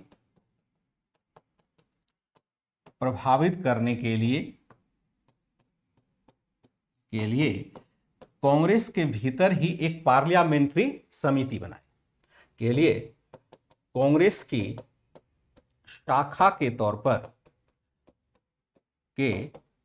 पर पार्लियामेंट्री कमेटी बनाई, पार्लियामेंट्री समिति बनाई, ठीक है, के तौर पर एक पार्लियामेंट्री समिति बनाया जाता है, पार्लियामेंट्री समिति यहां पर बनाया जाता है। तो इस तरह से हम क्या देखते हैं कि जैसे 1889 में देखते हैं ब्रिटिश पार्लियामेंट्री समिति की स्थापना होती है। 1889 में ब्रिटिश पार्लियामेंट्री समिति की स्थापना होती है। पार्लियामेंट्री समिति की स्थापना हुई कहां पर? लंदन में की गई, ताकि लंदन के लोगों को भी बताया जा सके कि हमारी जो राजनीतिक मांग है वो किस लिए की जा रही है, हमारी राजनीतिक मांग किस लिए की जा रही है, इसलिए बनाया गया। फिर हम देखते हैं 1890 में ही 1890 में इंडिया नामक पत्र का प्रकाशन किया गया जन जागरूकता के लिए। जन जागरूकता मतलब क्या होगा? जनता में जागरूकता फैलाने के लिए इंडिया नामक पत्र का संपादन किया गया। वहीं पर फिर हमने क्या देखा कि दादा भाई नौरोजी, जनमत का मतलब क्या होगा? जनता का मत। जनमत का मतलब क्या होता है? जनता। जन मतलब जनता, मत मतलब मतदान। जनता का मत हुआ, जनता का मत को जनमत कहते हैं। कहां से रहता है भाई? पिटाई होनी चाहिए इन सब बातों को, कुछ जोड़ ही नहीं पाता है, फिर कोर्स क्यों लिया है भाई? जनमत का मतलब क्या होगा? जनता का मत नहीं हुआ। मतलब कोई परंपरा में, लोकतंत्र वगैरह में भाग नहीं लेते हो क्या आप लोग? वोट डालते हो या नहीं हो? डालना चाहिए, भाषण सुनना चाहिए, रुचि तो सभी में होनी चाहिए, भाषण में खो ना जाना। जन का मतलब जनता नहीं, मत का मतलब जनता का मत, मत का मतलब मत, यानी जनमत मतलब जनता का मत हो गया। तो 1890 है, इंडिया नामक पत्र का प्रकाशन हुआ। दादा भाई नौरोजी क्या करते हैं? नौरोजी अपनी आय का एक बड़ा हिस्सा इन राजनीतिक गतिविधियों में दान करते थे, राजनीतिक गतिविधियों में खर्च करते थे। बड़ा हिस्सा राजनीतिक गतिविधियों पर खर्च करते थे,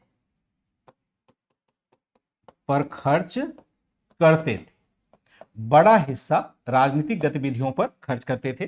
चूंकि ये दादा भाई नौरोजी क्या है? एक व्यवसायी है, लंदन में व्यवसाय भी करते हैं, एक बड़ा हिस्सा ये खर्च करते थे। तो अब यहां पर सवाल उत्पन्न होता है कि सरकार का रुख क्या रहा इनके प्रति, उदारवादियों के प्रति सरकार का रुख क्या रहा? उदारवादियों के प्रति सरकार का रुख क्या रहा? सरकार का रुख क्या रहा?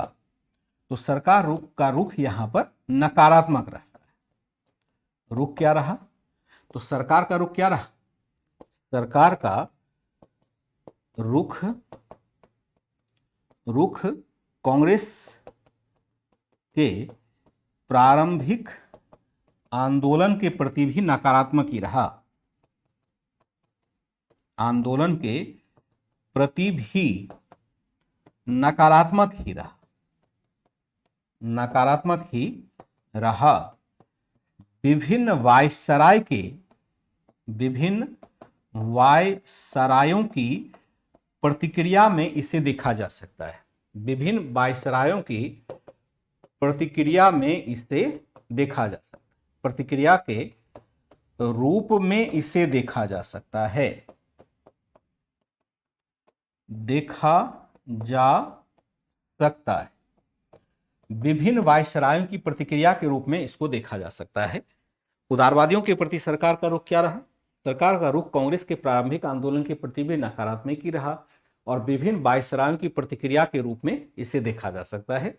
विभिन्न वायसराय ने किस प्रकार की प्रतिक्रिया जाहिर की, इसके बारे में यहां पर बताया जाता है।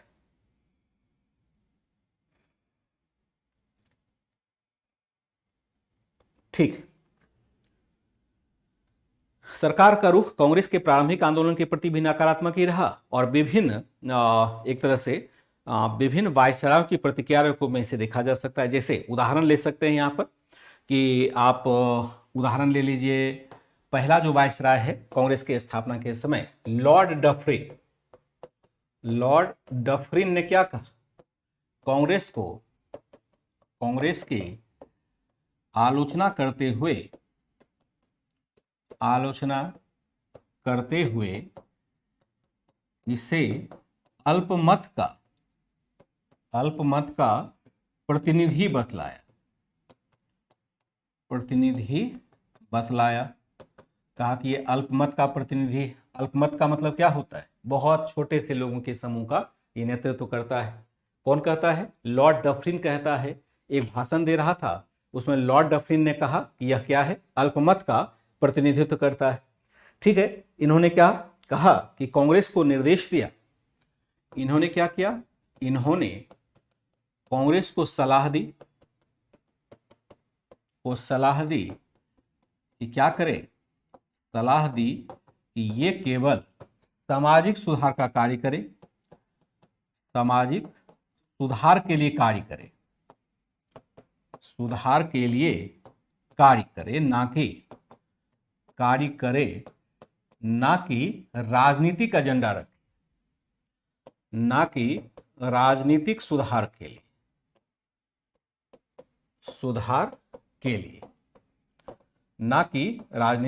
लिए। अगर हम कहें लॉर्ड कर्जन, यहां पर डेट थोड़ा सा मिसमैच। लॉर्ड कर्जन जब भारत में वायसराय बन करके आता है तो वह एक स्टेटमेंट देता है। हालांकि एनसीईआरटी में 1890 लिखा हुआ है, 1890 में तो कर्जन यहां आया नहीं था। तो कर्जन भविष्य पहले ही कोई बयान दिया होगा, शायद उसी को यहां पर कोट करने की कोशिश की गई होगी, क्योंकि कर्जन तो बहुत बाद में आता है। तो यहां पर कर्जन ने एक स्टेटमेंट दिया था जो बहुत फेमस भी रहा है, उस पर प्रश्न भी पूछे जाते रहे हैं। इसने कहा कि मैं कांग्रेस टूट रही है, बिखर रही है और मेरा भारत में वायसराय रहते हुए मेरी दिली इच्छा होगी कि कांग्रेस को मैं नष्ट कर सकूं, यानी कांग्रेस पार्टी को मैं समाप्त कर सकूं। इन्होंने कहा कांग्रेस अपने आप नष्ट हो रही है और मेरा उद्देश्य है कि मैं यहां पर कांग्रेस को संपूर्णता में नष्ट कर दूं। लॉर्ड कर्जन है, भारत का वायसराय है।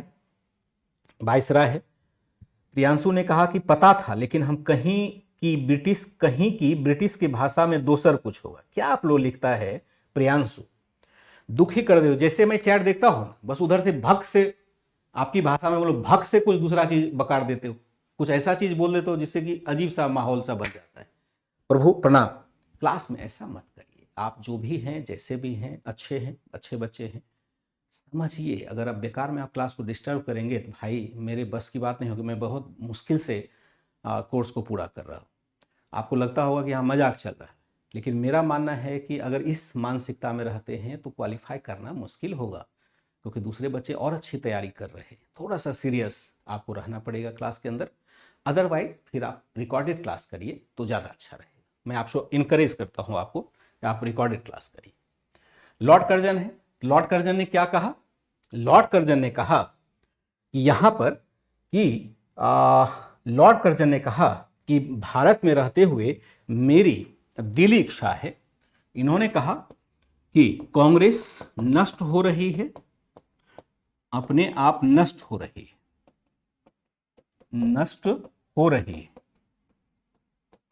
है और भारत में रहते हुए मेरी दिली इच्छा है। दिली इच्छा मतलब दिल की इच्छा, मेरी दिली। हो सकता है कि शब्द में बार बार क्यों चेंज करता हूं, मुझे लगता है कि साधारण शब्द भी आप नहीं समझ पाएंगे। मेरी दिल की इच्छा है कि मैं कांग्रेस के नष्ट होने में है कि कांग्रेस के नष्ट होने में मैं सहभागी बन जाऊं। यानी मेरी इच्छा है कि मैं कांग्रेस को नष्ट कर दूं। यह कहने की कोशिश कर रहा है लॉर्ड कर्जन के द्वारा। ये बहुत ही यहां अधिक साम्राज्यवादी होगा, बहुत ही अधिक यह साम्राज्यवादी था, बहुत ही अधिक साम्राज्यवादी यहां पर हो जाएगा।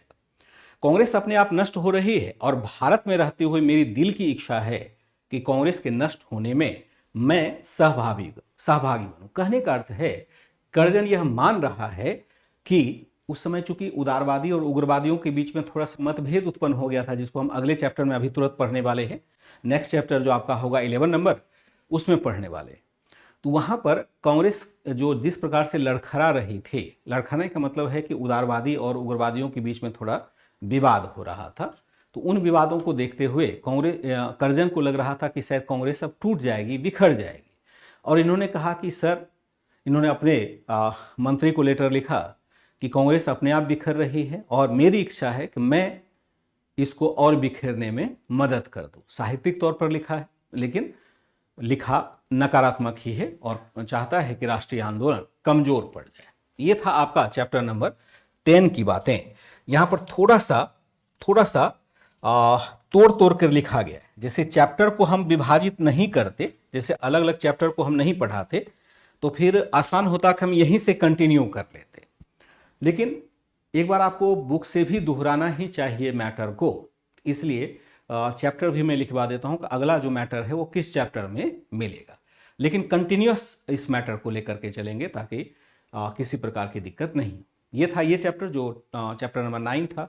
10 नंबर ऑलरेडी हम लोगों ने किया हुआ है। तो 11 नंबर में आएंगे। 11, 12 और 30 ये 3 चैप्टर ही हमारे पास बाकी है। और उसके बाद देखते हैं क्या क्या और भी कराने की जरूरत होगी। पहले मैं चाहता हूं कि मेडिवल एंशिएंट की तरह मॉडर्न भी आप संपूर्णता में पढ़ें। थोड़ा सा समय हम लोगों ने बढ़ाया था तो इसका फ़ायदा मिला, नहीं तो कहाँ 100 क्लास में जा रहा था मामला, तो अब 40-50 क्लास में हम लोग इसको निपटाने में 50-60 क्लास में निपटाने में सफल हो जाएंगे। और फिर जो बचा हुआ समय रहेगा या देखते हैं कि और क्या इसमें चैप्टर ऐड किया जा सकता है, तो उसको मैं अपने हिसाब से निर्णय लूँगा। या कोई क्लास का नहीं है कि किसी क्लास को हम पढ़ाते हैं या नहीं पढ़ाते, 6 को पढ़ाया, 7 को पढ़ाया, ऐसा नहीं है। यहाँ एनसीईआरटी सार बैच है, हम निचोड़ डालते हैं इसमें। ये सब चीज़ हमें यूपीएससी या यूपीपीसीएस के लिए पढ़ना है या अन्य एग्जाम के लिए पढ़ना है, समझ बनाने के लिए। और वह चैप्टर जो डिफाइन किया गया है, जो एग्जामिनेशन का सिलेबस होता है उसमें जिस चैप्टर को डिफाइन किया गया है उसको किस रूप में हम पढ़ा सकते हैं ताकि सभी बातें समाहित हो जाए, कुछ भी बातें ना छूटे। एनसीईआरटी की खासियत है कि यहाँ पर कुछ चर्चा ऐसी की गई है जो और कहीं नहीं मिलती है, केवल एनसीईआरटी में ही मिलती है। तो इसको आप बहुत गंभीरता से अगर पढ़ लेंगे, बहुत सरल शब्दों में बातें लिखी गई है और मैंने उसको और सरल तरीके से लिखा दिया है। एक बच्चे ने कहा था कि आपने इतना लिखा दिया कि एनसीईआरटी से भी ज़्यादा लिखा दिया। तो क्या किया जाए, जब भाषा को सरल करके लिखना है, इस प्रकार से लिखना है आपके लिए ताकि आप बार बार उसको रिवाइज कर सके, मतलब इसी नोट्स को कई बार पढ़ना है। आप मानते होंगे कि आपने एक बार क्लास कर लिया, आप क्वालिफाई करने के मुद्रा में आ गए, लेकिन मैं बिल्कुल नहीं मानता हूँ। मेरा मानना है कि इससे कुछ भी नहीं हुआ है अभी। जब तक आप इसको रिवीजन नहीं करेंगे, कई बार रिवीजन नहीं करेंगे, आपके जेहन में यह मैटर अभी भी नहीं उतरेगा। 2-4-5% बच्चों की बात छोड़ दी जाए तो। ऐसा मैं इसलिए कह पाने में सक्षम रहा हूँ क्योंकि मैं भी आपके तरह ही स्टूडेंट भी रह चुका हूँ। मैं उस दौर को निकल करके सामने आया हूँ ना, तो मुझे भी पता होता है कि स्टूडेंट होने के समय क्या समस्याएं होती हैं। आपको बहुत सारी चीज़ों को पढ़ना होता है एक साथ। आप केवल इतिहास नहीं पढ़ रहे होते, मैं अभी केवल इतिहास पढ़ रहा होता हूँ या पढ़ा रहा होता हूँ, लेकिन स्टूडेंट होने के समय आपको 14-15 सब्जेक्ट एक साथ पढ़ने होते हैं। आपको कॉलेज भी जाना होता है, घर का भी काम करना होता है, तो आप सभी चीज़ों पर कंसंट्रेट कर पाएंगे ये कहना बड़ा मुश्किल है। अब मुश्किल है ही, इसके लिए आपको कई बार एक ही चीज़ को पढ़ने की जरूरत होती है। तो जो बच्चे ये सोचते हैं कि मैं कुछ बोल करके, प्रवचन दे करके चला जाऊंगा और उससे आपका भला हो जाएगा, तो उस बच्चे को पता ही नहीं है कि आपको क्या कॉम्प्लिकेशन होने वाला है। तो आप जो मैटर मैंने दे दिया है ये अंतिम मैटर है, यानी इसके अधिक नहीं लिखाया जा सकता है। जितना संक्षिप्त हो सकता है उतना ही मैंने किया, क्योंकि बिना भाव स्पष्ट किए तो समझाना बड़ा मुश्किल होगा, फिर आप पढ़ ही नहीं पाएंगे, अपने ही कॉपी को पढ़ेंगे कुछ भी समझ में नहीं आएगा। जैसे कुछ सब्जेक्ट में आप कहते भी हैं कि मुझे समझ में नहीं आ रहा, तो इसलिए मजबूरी में मैंने सारा कुछ लिखा है ताकि आप इसी मैटर को कई बार पढ़िएगा तो धीरे धीरे बातें समझ में आएगी। और अगर कोई टर्म समझ में नहीं आए तो मैं यहाँ पर हूँ हाजिर, लेकिन अच्छा कोई हो, मतलब पहले अपने से प्रयास करिए, उसके बाद नहीं होगा तो मेरी सहायता आप लेंगे। ये कोर्स आपका लगातार चलता ही रहेगा, क्योंकि ये कोर्स बंद नहीं होने वाला है। ये लगातार इसमें बच्चे आ रहे हैं, जो अभी एडमिशन ले रहे हैं उनको तो साल भर तक ये कोर्स मिलती रहेगी। तो ये प्रक्रिया हमारी चालू रहेगी। और मैं यहाँ उपस्थित हूँ, सभी टीचर उपस्थित हैं, टेलीग्राम चैनल रहेगा, ग्रुप बना हुआ है, जो भी पूछना हो कभी भी रात में आप पूछ सकते हैं। पर्सनल मैसेज कोई रिप्लाई नहीं करता है तो इनकरेज उसको नहीं किया जाता है। एक बार मैं अभी आपका चैट देखूंगा, फिर मैं दूसरे चैप्टर की शुरुआत आज ही करने वाला हूं। एक बार मैं आपका चैट देख लूंगा, ठीक है। अभी क्लास खत्म नहीं हो रहा, ध्यान रखिएगा। अब बुक्स की बातें समझ नहीं आती है, ठीक है, कोई दिक्कत नहीं, बंदना जी जैसा भी होगा। क्रूरता नहीं कह सकते हैं, ये आर्थिक लोभ है ना, आर्थिक लोभ है। हाँ, याद आ गया ना अमित ठाकुर जी, धीरे धीरे याद होगा, एक बार में नहीं होगा। क्लास खत्म नहीं हो रहा है, भाग मत जाना, अभी क्लास शुरू चलेगा, अभी आपका आधे घंटे क्लास और लेंगे, क्योंकि अगर थोड़ा थोड़ा कटौती करते रहेंगे ना फिर नहीं होगा। और आपसे तो अभी पूछना भी बाकी है कि कल मैं सुबह 8 बजे क्लास लगा दूँ। अगर सुबह 8 बजे मैं क्लास लगा देता तो कल भी आपका क्लास निकल जाता, 2 घंटे की बात है, पूरा दिन आप फ्री ही रहेंगे, तो रिवीजन तो आपको करने का टाइम मिल जाएगा, क्योंकि और कोई क्लास नहीं है। अगर चाहें तो 2 घंटे में क्लास आपका ले लूँ, नहीं तो अगर कहेंगे कि नहीं नहीं छोड़िए मैं थक गया हूँ या ये हो गया है, मैं छोड़ दूंगा, मैं भी थोड़ा आराम कर लूँगा फिर, क्योंकि मंडे से क्लासेस ज़्यादा होती है। तो जैसा आप कहेंगे, हालांकि दोनों बच्चे होंगे, कोई कहेंगे लीजिए, कोई कहेंगे नहीं लीजिए, बड़ा मुश्किल हो जाता है डिसीजन लेना कि कल की क्लास लें या नहीं लें। तो चाहे तो मैं आप जितने भी बच्चे उपस्थित हैं उनका एक पोल करवा लेते हैं, जिसका बहुमत होगा उसको लेंगे। कल यानी शनिवार, कल यानी रविवार है ना, रविवार की क्लास सुबह 8 बजे लिया जाए, 8 बजे लेना चाहिए या नहीं, लेना चाहिए अथवा नहीं। यहां पर ए और बी में हां और ना के रूप में आंसर देंगे, हां या नहीं, इसमें ही आपको आंसर देना है। जैसे ए होगा हां, बी होगा नहीं, ए और बी के रूप में ही आंसर हमें देना होगा। 7 से 9 कर दें मंजू, कर सकते हैं, ये भी कर सकते हैं, ठीक, ये भी कर सकते हैं, लेकिन केवल 36 बच्चे हैं उपस्थित, तो यहाँ पर ए और बी में ही ऑप्शन आपको देना है, सी और डी तो है ही नहीं, ए और डी में ही आपको आंसर ए और बी में ही देना है, ठीक है। तो यहाँ पर या चलिए, यहाँ पर तो पोल नहीं लगेगा क्योंकि ट्रू फॉल्स वाला है ना, उसमें पोल नहीं लगेगा। और रिंकू जी, नोटिफिकेशन तो मैंने दिया था टेलीग्राम पर, ठीक है, लेना चाहिए। चलिए, सभी बच्चों ने कह दिया, तो चलिए इस बात को हम स्वीकार कर लेते हैं, क्योंकि पोल नहीं लग रहा है, इसमें कोई मैटर ऐसा नहीं है कि हाँ नहीं वाला दिया जा सकता है। ट्रू फॉल्स वाला तो है, ABCD वाला है, लेकिन उसका नहीं, रख लेते हैं कल, ठीक है।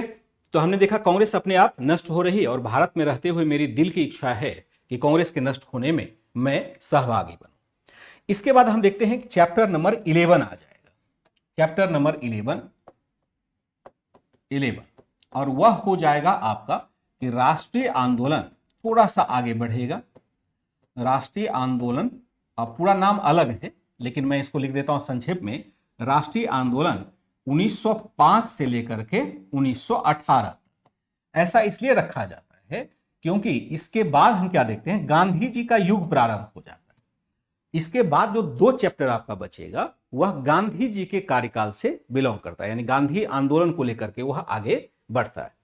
कौन सा चैप्टर हो जाएगा, तो चैप्टर हमारा जो हो जाएगा यहां पर ये वाला, ये ऑलरेडी हम लिख चुके हैं, क्या हो गया जी, अंडू कर दो। चैप्टर नंबर यहां पर जो हमारा हो जाएगा ये हमारा फिनिश होता है, ये वाला चैप्टर नंबर 9 हमने फिनिश किया, चैप्टर नंबर 10 ऑलरेडी हो चुका है, और यहां हम लोग आ चुके हैं चैप्टर नंबर 11 पर, राष्ट्रवादी आंदोलन 1905 से लेकर के 1918 तक, और इसको कहते हैं उग्र राष्ट्रवाद का विकास। इसको हम लोग साइड में रख लेंगे, उग्र राष्ट्रवाद के विकास को, इसके बाद 2 ही चैप्टर अपना बचता है इस पूरे सेक्शन में।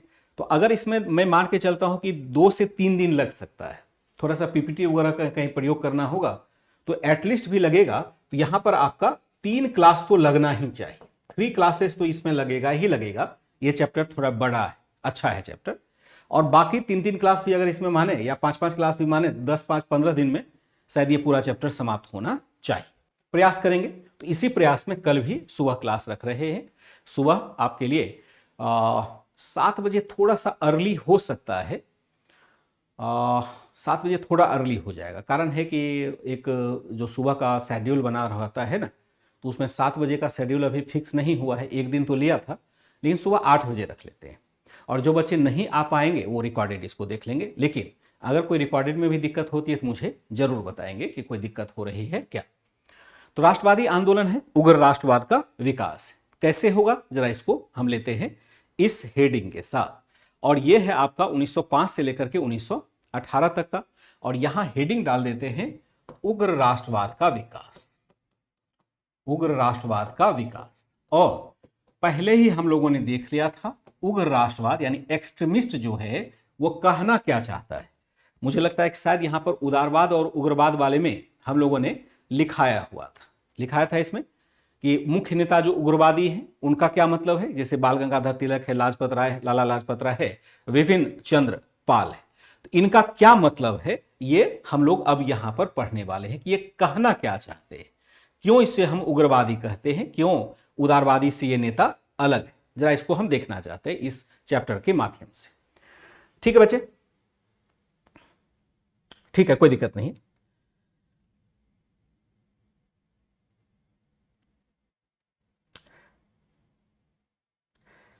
कोई नहीं भैया, दूज है तो आप ले लेना ना, बाद में क्लास ले लेना, क्लास कौन सा भागा जा रहा है। अब यहां अगर हम देखते हैं तो एक लाइन यह डाल सकते हैं कि औपनिवेशिक शोषण की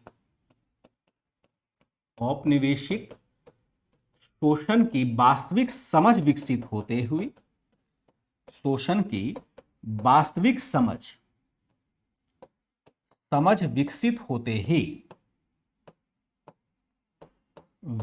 होते ही औपनिवेशिक शोषण की वास्तविक समझ विकसित होते ही भारतीयों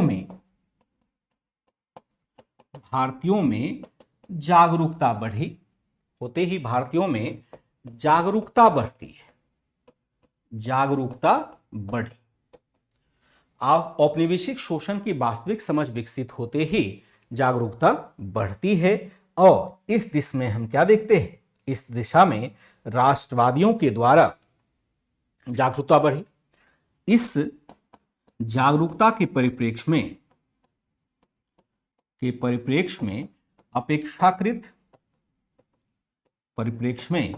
अपेक्षाकृत युवा राष्ट्रवादियों के द्वारा सरकार की गहरी आलोचना प्रारंभ हुई। सरकार की गहरी आलोचना प्रारंभ होती है। सरकार की गहरी आलोचना प्रारंभ की जाती है। औपनिवेशिक शोषण की वास्तविक समझ विकसित होते ही भारतीयों में जागरूकता बढ़ी, और इस जागरूकता के परिप्रेक्ष्य में अपेक्षाकृत युवा राष्ट्रवादियों के द्वारा, अपेक्षाकृत लिखना है, अपेक्षाकृत युवा राष्ट्रवादियों के द्वारा सरकार की गहरी आलोचना प्रारंभ हुई। जो अपेक्षाकृत युवा है, ध्यान रखिएगा, जो पहले के थे ऐसा नहीं है वो युवा नहीं, लेकिन उनकी सोच चूंकि ब्रिटिश उदारवाद से प्रभावित है तो इसलिए सरकार की वो गहरी आलोचना नहीं करते। और केवल यही मत मानिएगा कि सरकार की गहरी आलोचना इसलिए नहीं करते हैं कि ब्रिटिशों के न्यायप्रियता के प्रति वो सचेत हैं, यानी ब्रिटिशों को अधिक न्यायप्रिय मानते हैं। इसके पीछे का एक फैक्टर यह भी है, वो मानते हैं कि अगर अभी हमने कठोर राजनीतिक आंदोलन प्रारंभ किया तो शायद सरकार हमारे संगठन को पहले ही कुचल डालेगी। यह भी तो एक फैक्टर है। अगर हम सरकार के खिलाफ बिना किसी संगठन के खड़े हो जाते हैं, कि बिना किसी जन समर्थन के खड़े हो जाते हैं, तो सरकार उसको कुचल देगी। इसलिए पहले अपने आप को मजबूत किया जाए। तो उदारवादियों को केवल यह मत मानेंगे, उदारवादियों के बारे में केवल यह नहीं अवधारणा रखेंगे उसने इसलिए आंदोलन नहीं किया क्योंकि वह ब्रिटिश न्यायप्रियता में विश्वास रखते थे। ब्रिटिश न्यायप्रियता में बेशक विश्वास रखते थे, लेकिन वह धीरे धीरे आगे बढ़ना चाहते थे, सरकार को विश्वास में लेकर के आगे बढ़ना चाहते थे, ताकि प्रारंभिक स्तर पर ही राष्ट्रीय आंदोलन को कुचल ना डाला जाए। लेकिन इसके बाद 1905 के आसपास हम क्या देखते हैं, बहुत सारी ऐसी घटनाएं घटित होती है जिसने उग्र राष्ट्रवाद की विचारधारा को प्रभावी बनाया, और उग्र राष्ट्रवादी प्रार्थना और प्रतिवेदन में विश्वास नहीं रखते थे, बल्कि सविनय अवज्ञा या निष्क्रिय प्रतिरोध की राजनीति में विश्वास रखते थे। ऐसा करके कुछ शब्द डाल सकते हैं समझने के लिए। क्या हमने देखा कि औपनिवेशिक शोषण की वास्तविक समझ विकसित होते ही भारतीयों में जागरूकता बढ़ी, और इस जागरूकता के परिप्रेक्ष्य में अपेक्षाकृत युवा राष्ट्रवादियों के द्वारा सरकार की गहरी आलोचना प्रारंभ की जाती है। और इसमें हम क्या देखते हैं कि धीरे धीरे इस प्रकार की आलोचना का ही निष्कर्ष था प्रारंभ हुई। इस प्रकार की आलोचना का ही निष्कर्ष था, आलोचना का निष्कर्ष था पहला जो हो जाएगा वह हो जाएगा कांग्रेस के भीतर उग्रवाद का, उग्रवादी विचारधारों का विकास हो जाएगा। और दूसरा जो हो जाएगा वह होगा कांग्रेस से बाहर, संगठन से बाहर क्रांतिकारी राष्ट्रवादी भावना का विकास, के बाहर क्रांतिकारी राष्ट्रवादी भावना का विकास,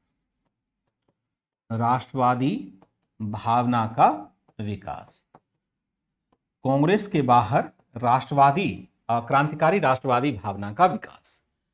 हमने क्या देखा, इस जागरूकता के परिप्रेक्ष्य में अपेक्षाकृत युवा राष्ट्रवादियों के द्वारा सरकार की गहरी आलोचना प्रारंभ हुई, और इस प्रकार की आलोचना का निष्कर्ष था कांग्रेस के भीतर उग्रवादी विचारधारा का विकास और कांग्रेस संगठन से बाहर क्रांतिकारी राष्ट्रवादी भावना का विकास, जिसको हम कहते हैं कि यहां पर ये आप कह सकते हैं, एक लाइन और जोड़ दीजिए, ये होगा निष्क्रिय प्रतिरोध की राजनीति, निष्क्रिय प्रतिरोध, और ये हो जाएगा आपका सक्रिय प्रतिरोध। निष्क्रिय प्रतिरोध का मतलब है अहिंसात्मक तरीके से प्रतिरोध करना, और सक्रिय प्रतिरोध का मतलब होगा हिंसा के आधार पर प्रतिरोध करना।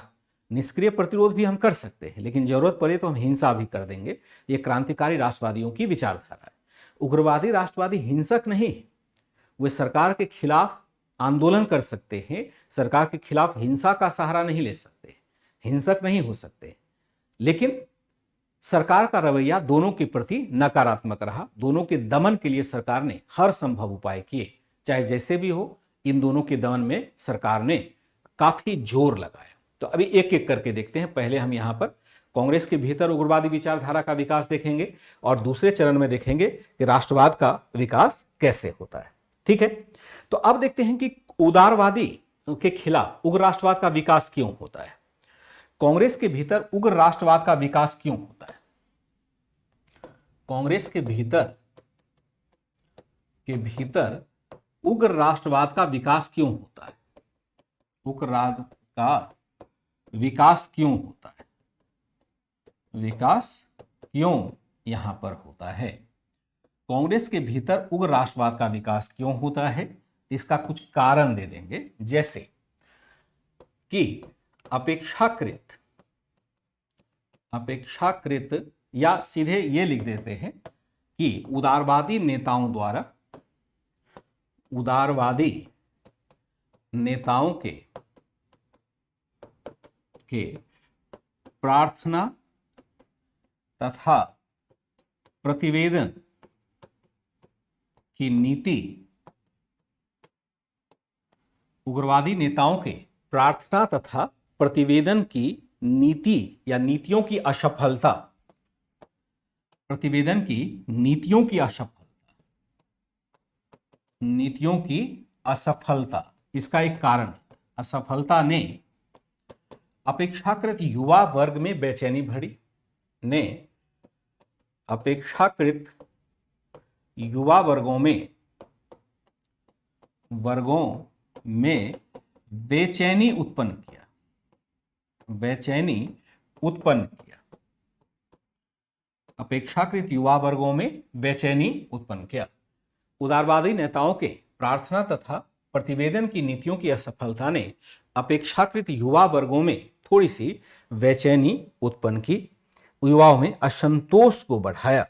जब हम क्या देखते हैं कि जब इसने ऐसे वर्गों ने उत्पन्न किया, युवा वर्गों के द्वारा जब ब्रिटिशों की शोषणकारी नीतियों तथा नस्लवादी नीतियों को समझा गया, नीतियों की समझ विकसित हुई, या युवा वर्गों के द्वारा जब ब्रिटिशों की शोषणकारी नीतियों तथा नस्लवादी नीतियों की समझ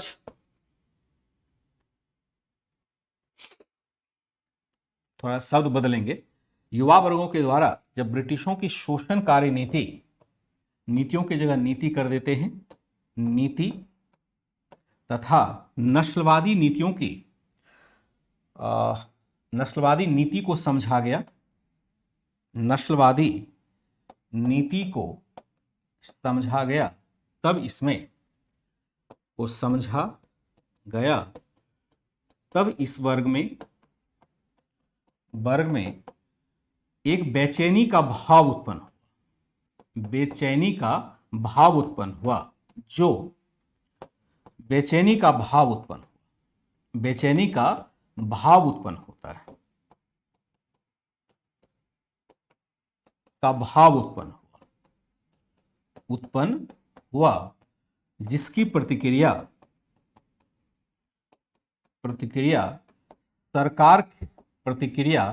सरकार के गहरे आलोचनात्मक रुख के रूप में सामने आई, जिसकी प्रतिक्रिया सरकार के गहरे आलोचनात्मक रुख के रूप में प्रकट होता है, आलोचनात्मक रुख के रूप में प्रकट होता है। क्या देखा हमने? उदारवादी नेताओं के प्रार्थना तथा प्रतिवेदन की नीतियों की असफलता ने अपेक्षाकृत युवा वर्गों में बेचैनी उत्पन्न किया। युवा वर्गों के द्वारा जब ब्रिटिशों की शोषणकारी नीति तथा नस्लवादी नीति को समझा गया, तब इस वर्ग में एक बेचैनी का भाव उत्पन्न हुआ, जिसकी प्रतिक्रिया सरकार के गहरे आलोचनात्मक रुख के रूप में सामने आया। सरकार की गहरी आलोचना युवा वर्गों के द्वारा की गई है।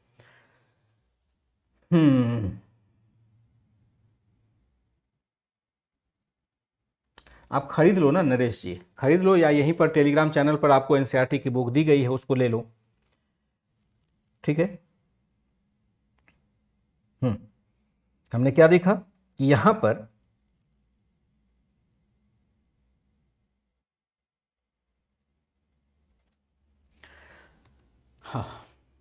तब इस वर्ग में एक बेचैनी का भाव उत्पन्न हुआ, जिसकी प्रतिक्रिया सरकार के गहरे आलोचनात्मक रुख के रूप में सामने आई। सरकार की प्रतिक्रिया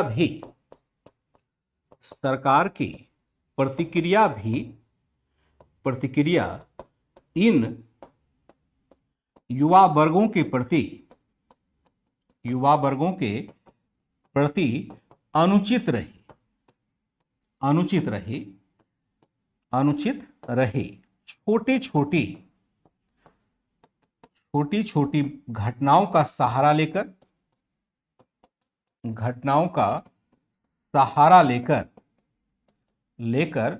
सरकार के द्वारा इन पर प्रतिबंध आरोपित किया जाने लगा। सरकार द्वारा इन पर कठोर प्रतिबंध लगाए जाने लगा, कैसे लेंगे? उदाहरण, किस प्रकार के प्रतिबंध यहां पर सरकार के द्वारा लगाए जाते। एक यहां पर भाइयों की बात होती है, और जैसे हम देखते हैं चापेकर बंधु है। चापेकर बंधु कहां है? महाराष्ट्र के क्षेत्र में है। चापेकर बंधु, दामोदर, गणेश चापेकर बंधु यहां पर हम कहते हैं। 3 भाई हुआ करते थे और तीनों के द्वारा यहां पर उग्र राष्ट्रवाद का बड़ा हिंसक प्रदर्शन किया गया था। लेकिन इसके इतर भी, जैसे बाल गंगाधर तिलक है। बाल गंगाधर तिलक ने कभी हिंसा का सहारा तो नहीं लिया, लेकिन अपने विचारों में वो बड़े उग्र थे, सरकार की कठोर आलोचना करते थे। तो बाल गंगाधर तिलक पर भी प्रतिबंध लगाया गया। जैसे चापेकर बंधु प्रत्यक्ष हिंसा में शामिल होते हैं, जिसमें कि मिस्टर रैंड की हत्या कर दी जाती है, जो प्लेग कमिश्नर हुआ करते थे, उनकी हत्या कर दी जाती है। और उसी प्रकार से जैसे कि आप तिलक को देखेंगे, बाल गंगाधर तिलक को, उनके ऊपर प्रतिबंध लगाया जाता है, कठोर प्रतिबंध लगाया जाता है। एक नाटू भाई हुआ करते थे, बलवंत नाटो, हरि भाई नाटू करके एक भाई हुआ करते थे। ये कहीं और नाम नहीं मिलता, एडवांस लेवल पर भी आप पढ़ते हैं तो नाटू भाइयों की चर्चा कहीं नहीं मिलती। इतिहास में ऐसे साइलेंट योद्धा रहे हैं जिनके बारे में कुछ बताया ही नहीं जाता है। ओल्ड एनसीईआरटी में नाटू भाइयों की चर्चा, 2 भाई हुआ करते थे, दोनों बड़े विद्वान थे, लेख लिखा करते थे। खास करके जैसे बाल गंगाधर तिलक के द्वारा लेख लिखा जाता है ना, पत्र में लेख लिखा जाता था, वैसे ये भी लेख लिखते थे। तो जब चापेकर बंधु को मर्डर, यानी उसको एक तरह से फांसी की सजा दे दी गई, तो नाटू भाइयों को वहां से 1897 में देश निकाला दे दिया। उसमें देश निकाला का मतलब भारत से निकाला नहीं होगा, पुणे के थे, पुणे से बाहर कर दिया गया कि आप पुणे में नहीं आ सकते। जैसे आगे आप देखेंगे कि लाजपत राय और अजीत सिंह को पंजाब में घुसने से मना कर दिया गया था, उसी प्रकार से उनको पुणे से बाहर निकाल दिया जाता है। क्या क्या प्रतिक्रिया लगाया जाता है? यहाँ पर सरकार की प्रतिक्रिया इन युवा वर्गों के प्रति अनुचित रही। छोटी छोटी घटनाओं का यहाँ पर का सहारा लेकर सरकार द्वारा इन पर कठोर प्रतिबंध लगाया गया। जैसे तिलक पर राजद्रोहात्मक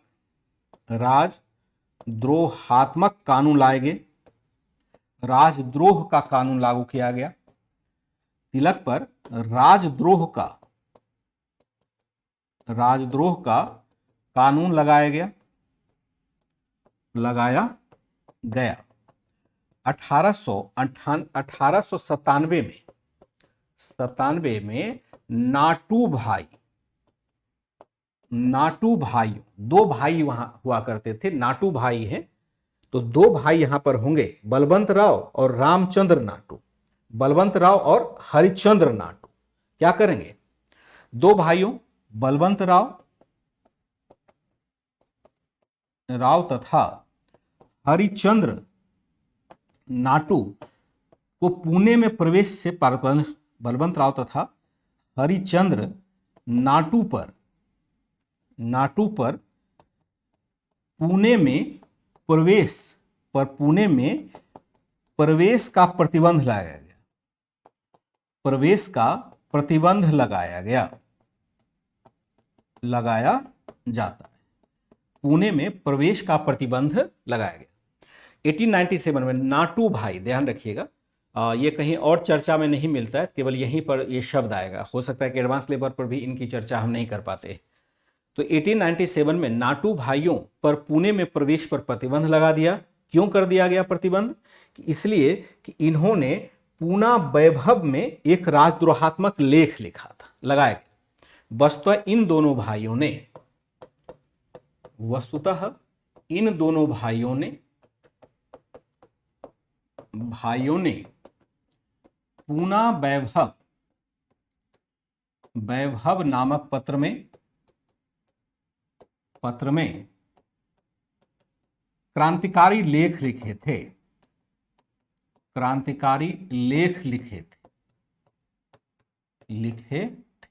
इसलिए तिलक के साथ इन पर भी प्रतिबंध लगा दिया जाता है, क्योंकि पूना वैभव वाले भाग में हम क्या देखते हैं, पूना वैभव नामक पत्रिका में इन्होंने एक तरह से प्रतिबंध लगा दिया था। प्रियंका यादव, बाद में आप क्लास ले लीजिएगा, आप शेड्यूल हो चुका है ना बच्चे, अब आप लाइव मत लीजिएगा, शाम को आप 4 बजे ले लेंगे। प्रियंका जी, आपसे अनुरोध होगा, वो मैं ठीक समझ रहा हूँ, लेकिन क्या है ना कि अब शेड्यूल हो गया है, बच्चों से अनुमति भी ले लिया है, तो क्लास को अगर कैंसिल कर दूंगा तो फिर अच्छा नहीं रहेगा। भाई दूज तो है ही अपनी जगह, उसको बहुत पर्व है। नाटू जाति के डिनोट हाँ करते हैं, नाटू जाति को डिनोट करते हैं, बिल्कुल वही नाटू थे। एक्चुअली क्या है कि हम देखेंगे कि वहाँ पर अगर बाहर में आप देखेंगे तो वहाँ पर कोई भी आपको अन्य सूचना कहीं पर भी नहीं मिलती है। सिर्फ और सिर्फ इसी एनसीईआरटी में हम देखते हैं नाटू भाइयों की चर्चा होती है। एक गाना भी नाटू नाटू करके आया था, तो उससे इसको रिलेट मत कीजिएगा। वो नाटू नाटू जो आया था तो वो 1921 में हम देखते हैं चिराला पिराला मूवमेंट को लेकर के वो बनाया गया था, वो फिल्मों में लिखा गया। यहाँ पर नाटू भाई है, दोनों भाई हैं जिनका नाम मैंने लिखाया। इनके ऊपर चूंकि ये पत्रकार थे तो इन्होंने क्रांतिकारी लेख लिखा था, इसलिए इनके ऊपर प्रतिबंध लगाया जाता है। कहाँ लिखा था लेख? पूना वैभव नामक इसमें एक रस ग्रंथ लिखा था। अब देखते हैं कि उग्र राष्ट्रवाद के विकास में या उग्र राष्ट्रवाद के विकास के अन्य कारक क्या रहे। उग्र राष्ट्रवाद के विकास में अनेक अन्य कारकों की भूमिका भी महत्वपूर्ण रही।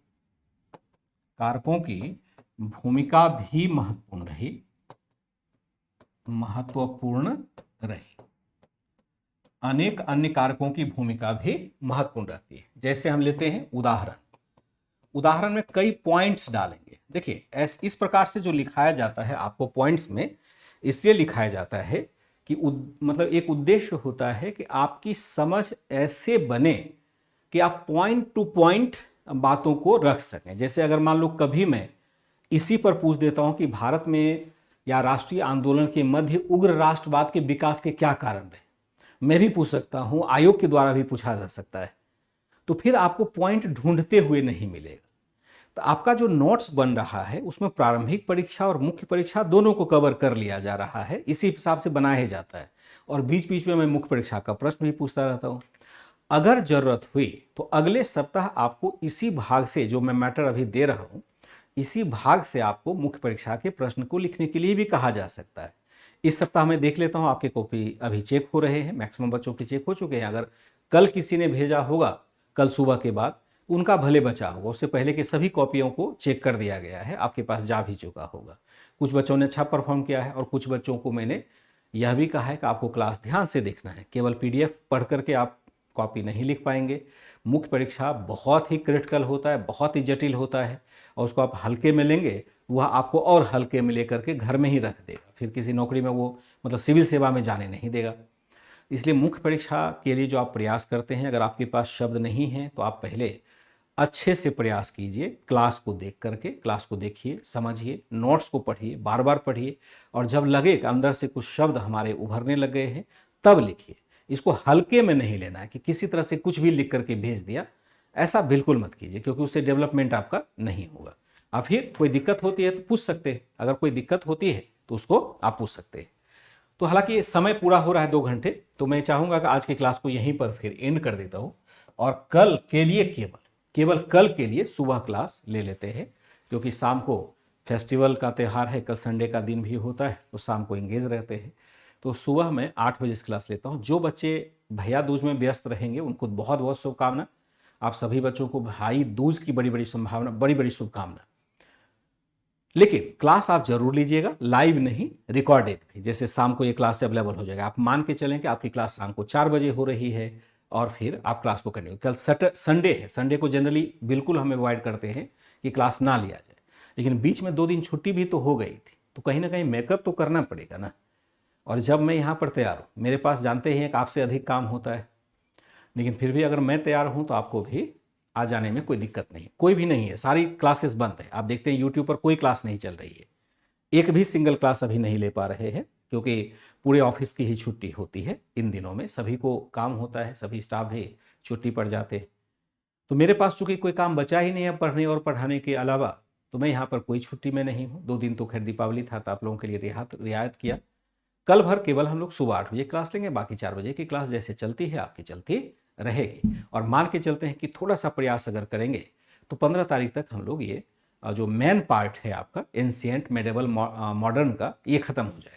फिर बाकी बचे हुए को अलग अलग तरीके से निपटाया जा सकता है। जरूरत होगी तो एक सप्ताह और एक्सटेंड कर देंगे, क्योंकि याद रखेंगे आप कि मुझे 21 से एक छुट्टी पर जाना है, यानी 21 से मैं एक सप्ताह के लिए आउट ऑफ दिल्ली रहूंगा अपने व्यक्तिगत काम की वजह से। लंबे समय से बहुत सारे काम पेंडिंग हो जाते हैं, तो कभी ना कभी तो छुट्टी लेना ही पड़ेगा। तो नवंबर 21 से मैं छुट्टी पर रहूंगा। तो 21 से मैं पहले चाहता हूं कि आपको मैं फ्री कर दूं, और अगर कुछ विशेष क्लास देना होता है तो 30 के बाद में, यानी 30 नवंबर के बाद में आकर के, यानी 1 दिसंबर से अगर कुछ एक स्पेशल क्लास लगाना हो तो लगा देंगे। नहीं तो आपका एंशिएंट मेडिवल मॉडर्न कंप्लीट हो जाएगा, जो एनसीईआरटी सार बैच का मूल थीम है। ठीक है बच्चे, सारी बातों को आप समझिएगा कि 21 से पहले हम लोग चाहते हैं कि इसको, मैं चाहता हूं, क्योंकि मैं फिर एक सप्ताह के लिए एबसेंट हो जाऊंगा तो आपका क्लास रुका रह जाएगा, उस बीच में कोई भी क्लासेस नहीं होंगी। 21 से ना भी कहा जाए तो 24, 25 से तो जरूर मैं एबसेंट रहूंगा ही रहूंगा। उस समय यूट्यूब पर भी क्लास नहीं हो पाएगी, तो मुझे लगता है तब तक आसानी से आपके ये चैप्टर पूरे हो जाएंगे। इसी क्रम में कल आपको थोड़ा सा मैं डिस्टर्ब करना चाहूँगा सुबह की क्लास के लिए।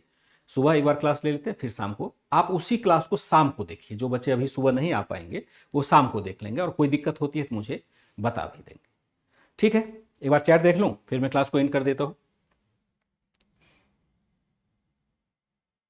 नहीं नहीं, ऐसा कुछ नहीं होता है, ऐसा कुछ नहीं होगा। और थकावट कैसे होती है? थकावट आप क्यों होता है? आप दिन भर शादी में आप दिन भर नाचते रहते हैं, थकावट होती है। फिल्म देखने जाते हैं 3 घंटे, आपको समय पता चलता है। तो जिस काम को करने में इच्छा ना होता हो, यानी जिस काम को करने में हम बोर फील करते, काम करने की इच्छा नहीं अगर होती है, जैसे पढ़ाई में कुछ बातें समझ में नहीं आएगी, वो क्लास फिर बोर लगने लगा, नहीं तो लगेगा 2 घंटे क्लास कैसे बीत गया मुझे पता ही नहीं चला। तो अब ये मेरा काम है, पढ़ाना मेरा काम है, पढ़ना आपका काम है। अगर मैं पढ़ाने में बोर होने लगूंगा तो फिर तो मुझे थकावट आने लगेगी। आप पढ़ने में बोर होने लगेंगे तो आपको थकावट आने लगेगी। इसलिए जो बच्चा स्कूल नहीं जाना चाहता है, वो क्यों नहीं जाना चाहता है? आपके भी घर में देखेंगे छोटे छोटे बच्चे होंगे, स्कूल जाने से बड़ा नौटंकी करता है। क्यों? उसके स्कूल में कुछ समझ ही नहीं आता है, इसलिए वो स्कूल जाने से बचना चाहता है। आप लोग भी अगर उस मन स्थिति को आप जानते होंगे, समझते होंगे, क्योंकि आप लोग भी स्कूल जा चुके हैं। तो जब हम स्कूल में या किसी भी काम को पूरे मन से नहीं करते हैं तो वहां पर हमें थकावट आती है। ऐसा नहीं है कि मैं थकता नहीं, थकता हूं, लेकिन उसका भाव स्पष्ट नहीं होता है, क्योंकि मुझे काम करना है तो करना है।